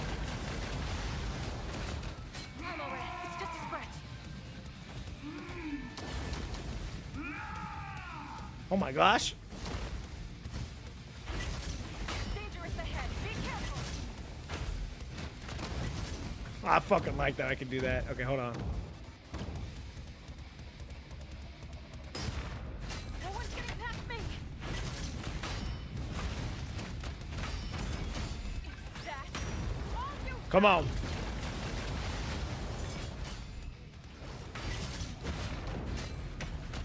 No one's getting past me. I'm all right. Oh my goodness. Oh! Jesus. I'll start this place.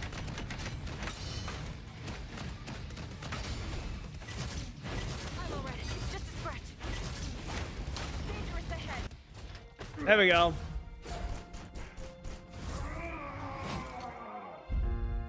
Whoa! You did well. You have already proven your resolution surpasses mine. Go take what you desire. Oh, so he was testing her. Look back and don't show your mercy. Taking up the burden of that duty is the right of the living's glory. Damn. Let us, in the final moments, witness your advance. Dude, the music. So fucking good.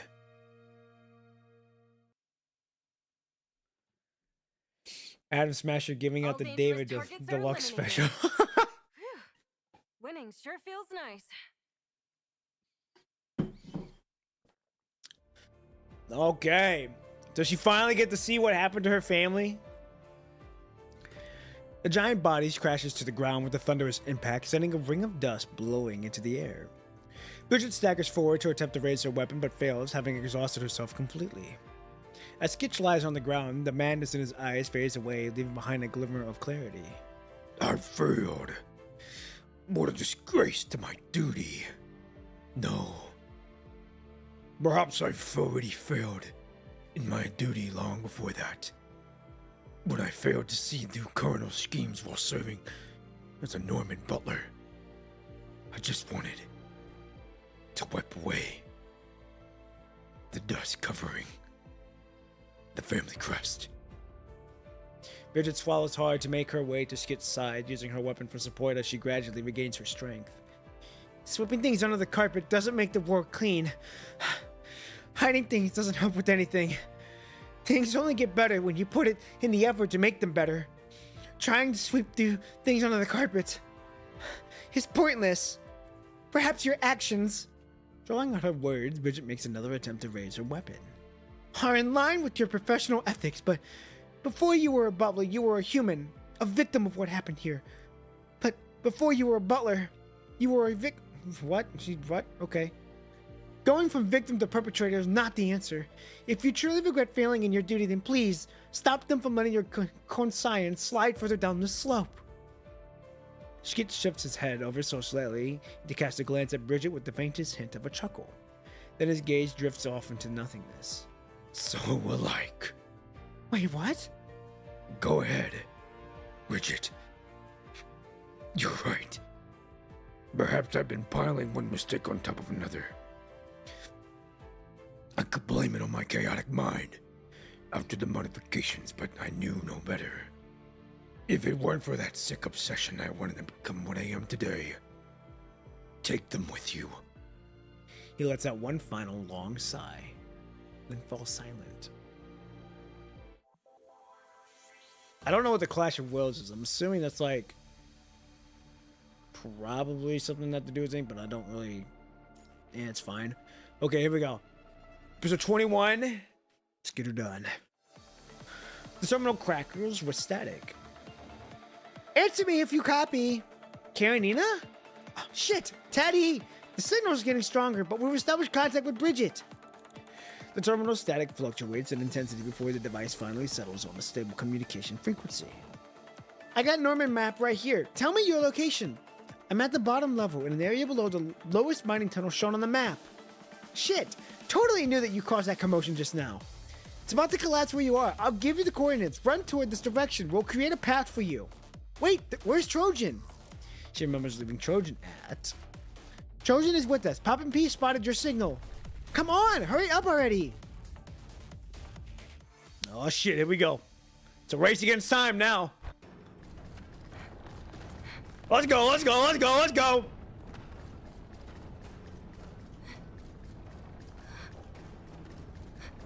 Oh yeah, I gotta spit that bitch harder. Run, let's go. Hell yeah. God damn, that thing was crazy. God damn.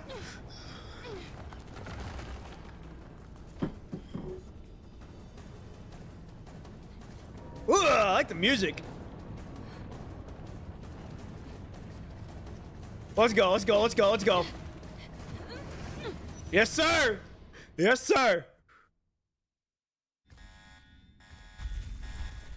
Yes, yeah, I think it is a plot lever. It is. It's huge. This is collapsing. I have to get out of here All now. right, we gotta go, Bridget. We gotta move. Give me a time limit. Put a time. Hell yeah, we got 6 minutes. Let's do it. We gotta get out. But I gotta find clues. I must find clues. Open the door. That's the target point. I don't need that target point. God damn it! Son of a bitch! Hold on.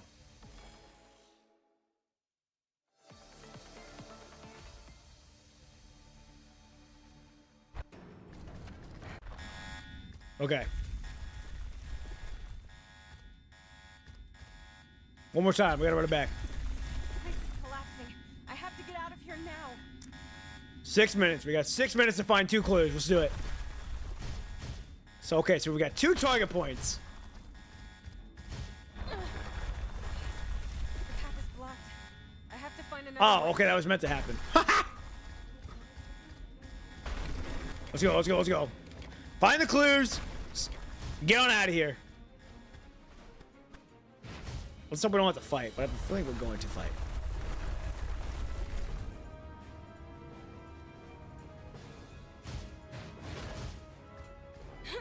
Piece of cake. Nice.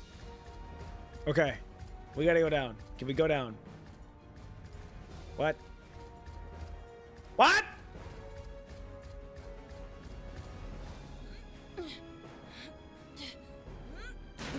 Nice. Easy peasy.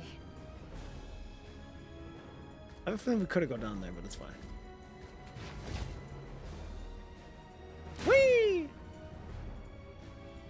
I don't got time. We can't even go this way! Son of a bitch. Alright, we gotta There's go no up. time. Climb up this cable.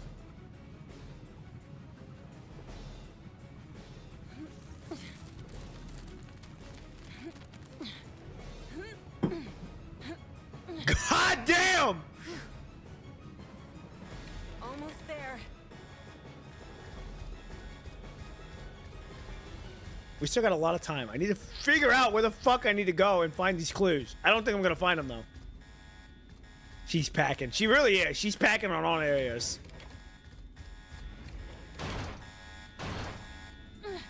You don't The even- door's stuck. Oh.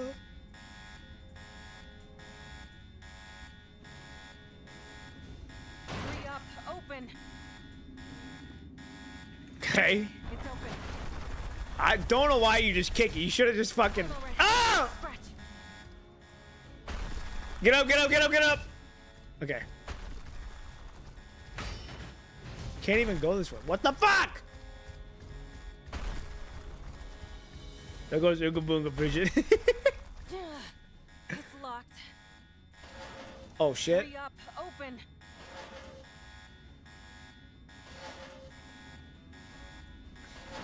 It's open. There you go. Good job, Bridget. You used your head. We gotta go. We gotta go. We gotta go.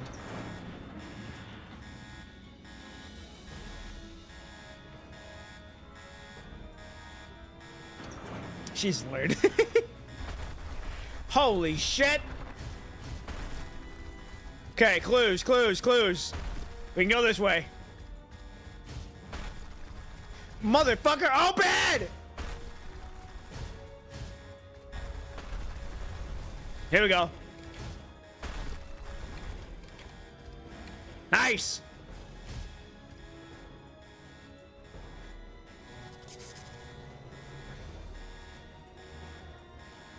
What? The security system was damaged by the falling stones. I have to restore the power. Oh, fuck! Okay, I gotta really lock in here. Where am I at? Okay. Move!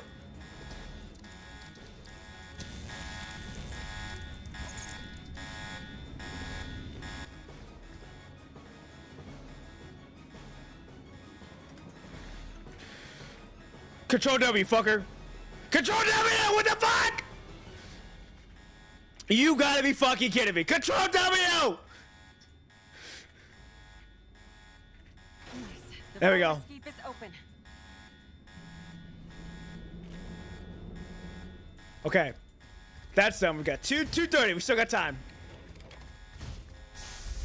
Oh, what the fuck?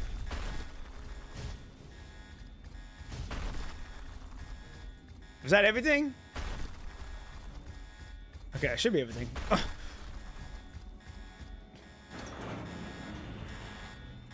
We are cutting it close, ladies and gentlemen. Oh, we already did it. Wait, we didn't get the other badge, though. Well, son of a bitch. Unfortunate.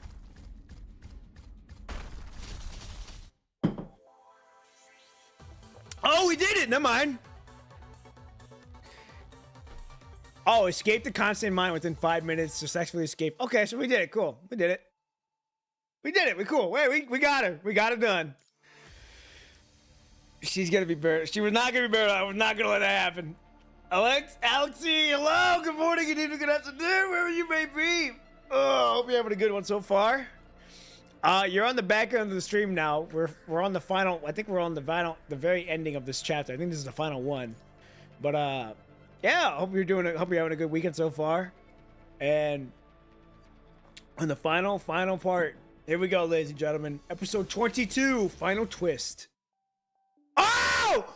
Yo! God damn! She got the bear and everything, bro! Oh! Woohoo! This is a good way to end it. What happened next? I just met up with Karen and the others, then returned to Earth. Dude, she looks fucking good. Scattered sighs and murmurs fill the air as the story comes to an end. What else did you expect to happen? Some spectacular mind escape? Some mysterious force suddenly appeared out of nowhere? Side bloobs angle. Yeah.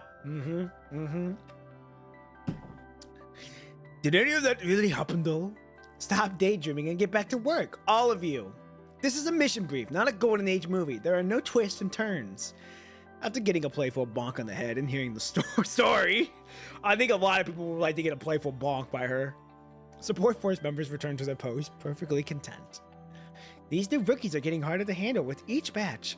Despite her words, a smile plays in the corners of Bridget's lips. That was quite a story, Bridget. Poppin' P, what brings you here? Just running an errand for someone. Is this a letter from Trojan? You can call it that, but it's really just a foldable note. We got bonked in the fourth wall break. Hey, Sunshine, I thought you were the one. I thought I was the one who saved you, but I guess you saved me again. Let's get the formalities. We should grab a drink together whenever you're free. Ooh, okay. Bridget is a canning homie bonk. I will gladly sit down and get a beer with Bridget. A note carries 2 short lines on it. Exactly what you. Oh wait. Oh, the net. Wait. Okay, never mind. We're again. Thanks. I'll take that, but why are you the one delivering it? I ran into her when I was trying to submit my mission report. Trojan was checking in on the military department when you were there to hand in your mission report. She's the only construct modified with titanium copolymers, so there's no way Babylonian would ever let her back into Norman Mining Corp. Apparently, on her way to the new mission and not having much time to spare, Trojan asked me to pass along this note, knowing that I'd see you in a bit of a meeting. How's she doing? She's doing pretty good. Trojan's data was transferred from the Star of Life to the Science Council when the unique condition of her frame was discovered. After a thorough examination, Asimov concluded that Trojan's successful modification using titanium copolymers can only be described as a miraculous coincidence. Whatever made the mission a success remains unclear, but one thing is certain though, Bridget, that the memory she's lost may never be recovered. Indeed, completely losing those memories might not be such a bad thing for Trojan, as long as she doesn't mind it herself. Oops, it's about time. You're going to that meeting too, right? Yeah, I am. Well then, shall we? Shall we? We must. Say, would you have a few minutes to spare after the meeting? Oh, you bet your ass I would. I got you. Yes, I do. She reaches out her hand at you. She reaches her hand out to you with a smile. Gladly. I'll make time for you.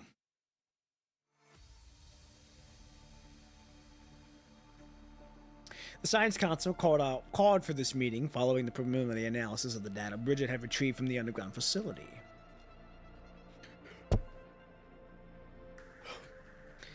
Based on our findings, Science Council Section 1 has concluded that the research on titanium copolymers was merely in conceptual stages.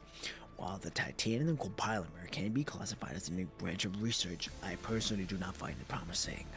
This might become a new beginning in time, but not just yet.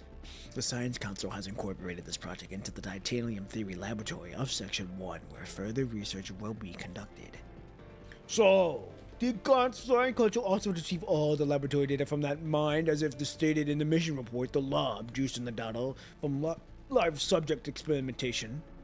Then, what does not indicate such a Science Council has violated the regulations prohibiting unauthorized experiments? I regret to inform you, sir, that we did not utilize any of their laboratory data. All recovered illegal data has completely destroyed. What? Why? According to the data that the support force has retrieved, all experimental models recovered from the Kansai mine underground laboratory were fundamentally flawed. Their theoretical data was built entirely on incorrect premises. To put it another way, their approach was flawed from the very beginning. Trojan and the underground giant construct was successfully modified because of their compatibility with titanium-193 coal-miner was naturally at a low threshold value. Even then, both subjects invariably developed adverse effects. Therefore, all experimental data retrieved from the mine's underground facilities can only serve as evidence of criminal activity. The Science Council will compile all of it and submit it to Babylonia for processing. If this, to you, counts as using illegal experimental data, well, you're free to see it as your way, if you wish so. Wow, that was really impressive. Well, that's true. When it comes to this subject, Aswell never yields an inch. I was gonna say, Asma don't give a fuck. He will stand 10 toes on his shit. Before entering the mine, no one knew about the illegal experiments in the laboratory. The way they're now making a fuss after retrieving experimental results only show how desperate they've become. Glad to see that the data being used as evidence is being used as evidence against Colonel. Thank God I didn't risk my life bringing him back for nothing.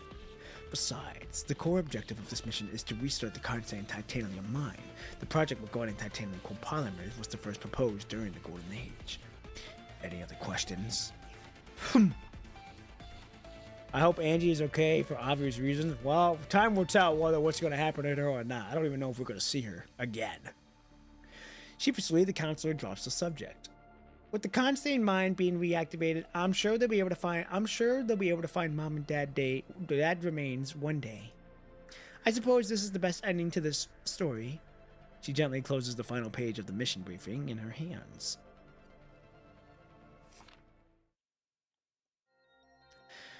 A gust of night wind blows outside of heavy curtains shield the room from the cold. In the dim light, Victoria sits upright in Norman Mining Corp's conference room, closing the joint statement in her hands. Mom, a comprehensive written report of everything that occurred in the mines have been sent to your terminal. Overall, everything appears to be in order.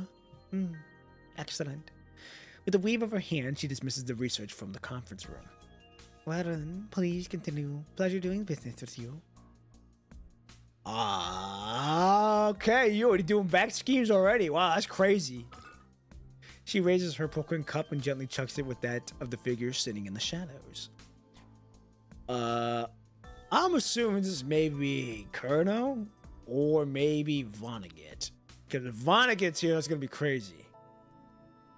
We haven't achieved what you initially promised. And I was not aware that you had already extended your reach to Norman Mining Corporation's laboratories. Oh, this is Kurno. We recovered the Constantine mine and you obtained part of the experimental data. Our laboratories were investigated, and now you have a new criminal charges. Fair and square. What did you say? Yes, Mom. A deep chuckle emanates from the figure sitting in the shadows. What became of that test subject? The concept by the name Skitch, your household butler, if I'm not mistaken. He's just a dog loyal to the bygone era. Hey. After the final courtesy, it'll be buried his remains in the Norman family cemetery on Earth. Well then, I'm sure I look forward to working with you again. Likewise. She raises her proclaimed fortune cup once more toward the figure sitting in the shadows. That's fucking wild. She's already playing with schemes. Alright, ladies and gentlemen. That is Bridget's story completed. We are now on to Soaring Beyond, Han Ying's chapter. And this one should be relatively short because it's only 17. So, I'm super excited to get into that. Now this part I didn't like, because what happened to all the anti-Colonel character development she had in chapter 29? I'm saying! Like, what the fuck happened to, what happened with all of that? She was so against it, and then she fucking begged her sister to help us out. Or to help her out, just for her to be like, woo! Colonel, a toast to future endeavors. She's playing chess when we're playing checkers. Clearly, she's seeing something that we're not seeing. She's playing chess, let her cook. Hey, you know what? We'll let her cook. We'll let her cook and do what she needs to do. But she's definitely playing chess, but we're playing checkers right now. Alright, so next stream we'll be doing Soaring Beyond. We will be doing Han Ying's chapter. I think we also have, what, 30 days now? We have 32 days until these two go away. Whether or not we're going to be able to get to them, we will get to them. We're going to probably have to do it a little bit quicker than usual. We will probably do the PGR, the DMC collab first. Then we'll do a love story across time. I'm going to get spoiled. It's going to happen. I saw that cap stamp. What? What are you talking about? Oh. Hey, you want to know what's even crazy? I got all this still. Hold on here. Hold on. I'll make sure your sanity's fine. There you go. It's cleared now. So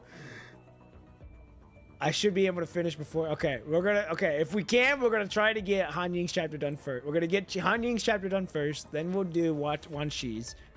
Then we'll do DMC collab. Then we'll do chapter 31, and then we'll do Love's Dawn. That is the schedule that we're gonna try to hold on to. Whether or not that actually happens, time's gonna tell and what's gonna happen here. But that's the plan moving forward. So Tuesday stream we'll be doing Han Ying's floating record story. That'll be a good one. I'm excited to see what's gonna happen there. We haven't seen her since she's got injured and went into the tabula rasa, but I think she also lived. So it'll be interesting on how it's gonna go. Han Ying is like one stream, maybe. Okay, we'll see. Hopefully we can get it done in one stream. That'll be nice. That'll be ideal if we can get it done in one stream, because that sets us up very nicely for us to be able to get into Wan Shi's chapter. Because Wan Shi chapter looks like it's going to be a little bit longer, like 24 nodes. So that might take 2 streams, but we'll see. We still got a whole month. This whole month ahead of us, so hopefully we can get it done by then. I always have capped up serum. The amount is that I could recontribute for the entire Earth.